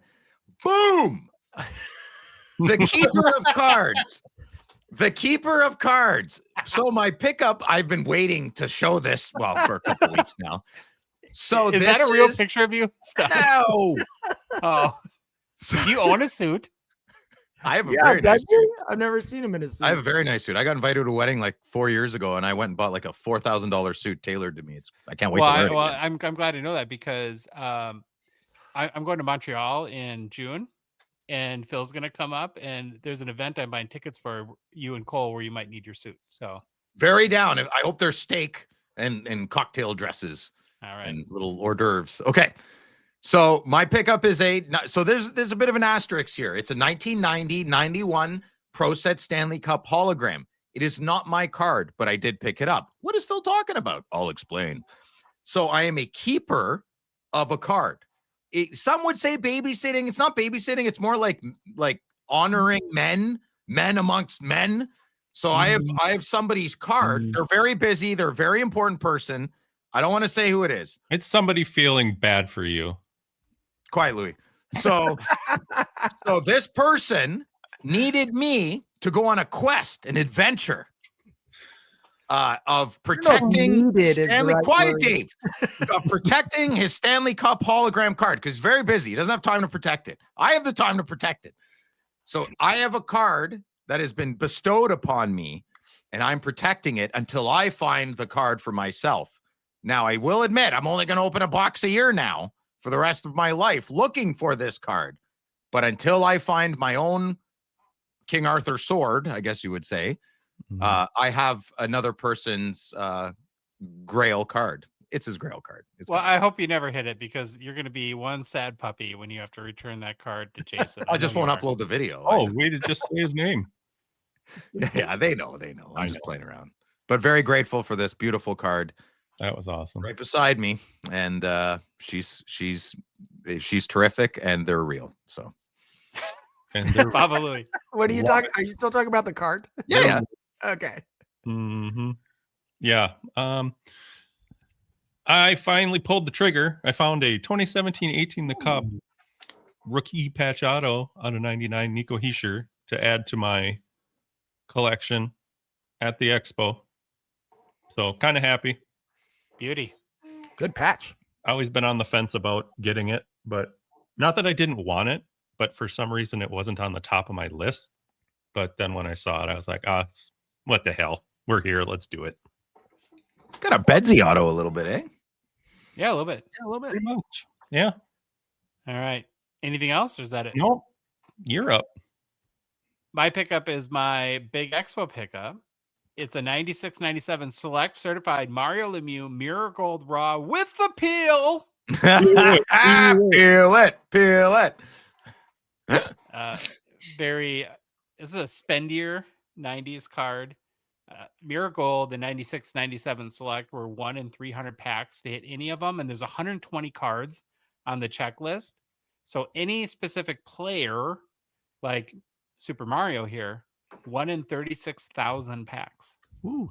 My PSA 10 Alfredson cost me $720 Canadian, like 8 years ago.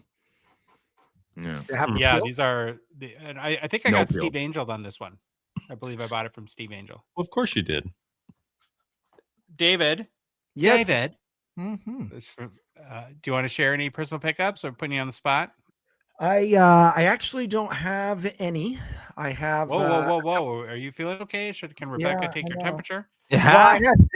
Well, I just purchased Black Diamond and 1 box of the cup that's coming up. So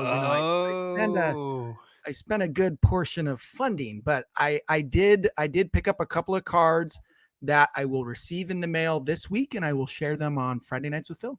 You should also be getting a pair of pants.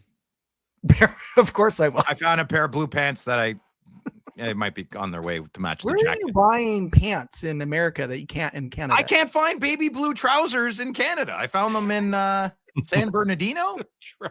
Of course. Okay, I have a question about that, Phil. Yeah. Did you have fun? Oh. How did you not know? Because a week has passed. What's happened? Things go in. Well, if you like the episode, please leave a rating, review on Apple, Spotify, whatever podcast app you listen to us on. If you love the show, if you love Dave, Everyone Who loves doesn't? Dave. Oh, all right. Well, you want to support us anyways, want to chat with us every day on the Hockey Cards Gongshow Discord server, please consider a $5 donation. Join our $9.99 support level tier on Patreon. Link is in the show description, YouTube and podcasts, our Instagram, TikTok profile. You can find it on our website, or just go to Patreon directly, patreon.com. Search for Hockey Cards Gongshow. We're a bunch of old guys on social media. Follow us on Instagram, Facebook, TikTok, Twitter, and YouTube. And boys, the Hockey Cards Gongshow podcast is a production of Dollar Box Ventures, LLC. See you on Thursday. Bob Louie, take us up. Bye. It's the Gong Show. We're dropping the facts. Hockey cards on fire. No holding us back. Josh looking sharp, the face of the scene. Feeling pork chop pants, rocking it clean. Baba Louie in the booth, he's the man with the plan. The best producer in all the land. Gong Show Nation, let's hit the flow. It's the Hockey Cards Gong Show. Let's go, let's go. Wanna say them in the show. So It's two guys from Minnesota and a Canadian with a very special relationship to cake.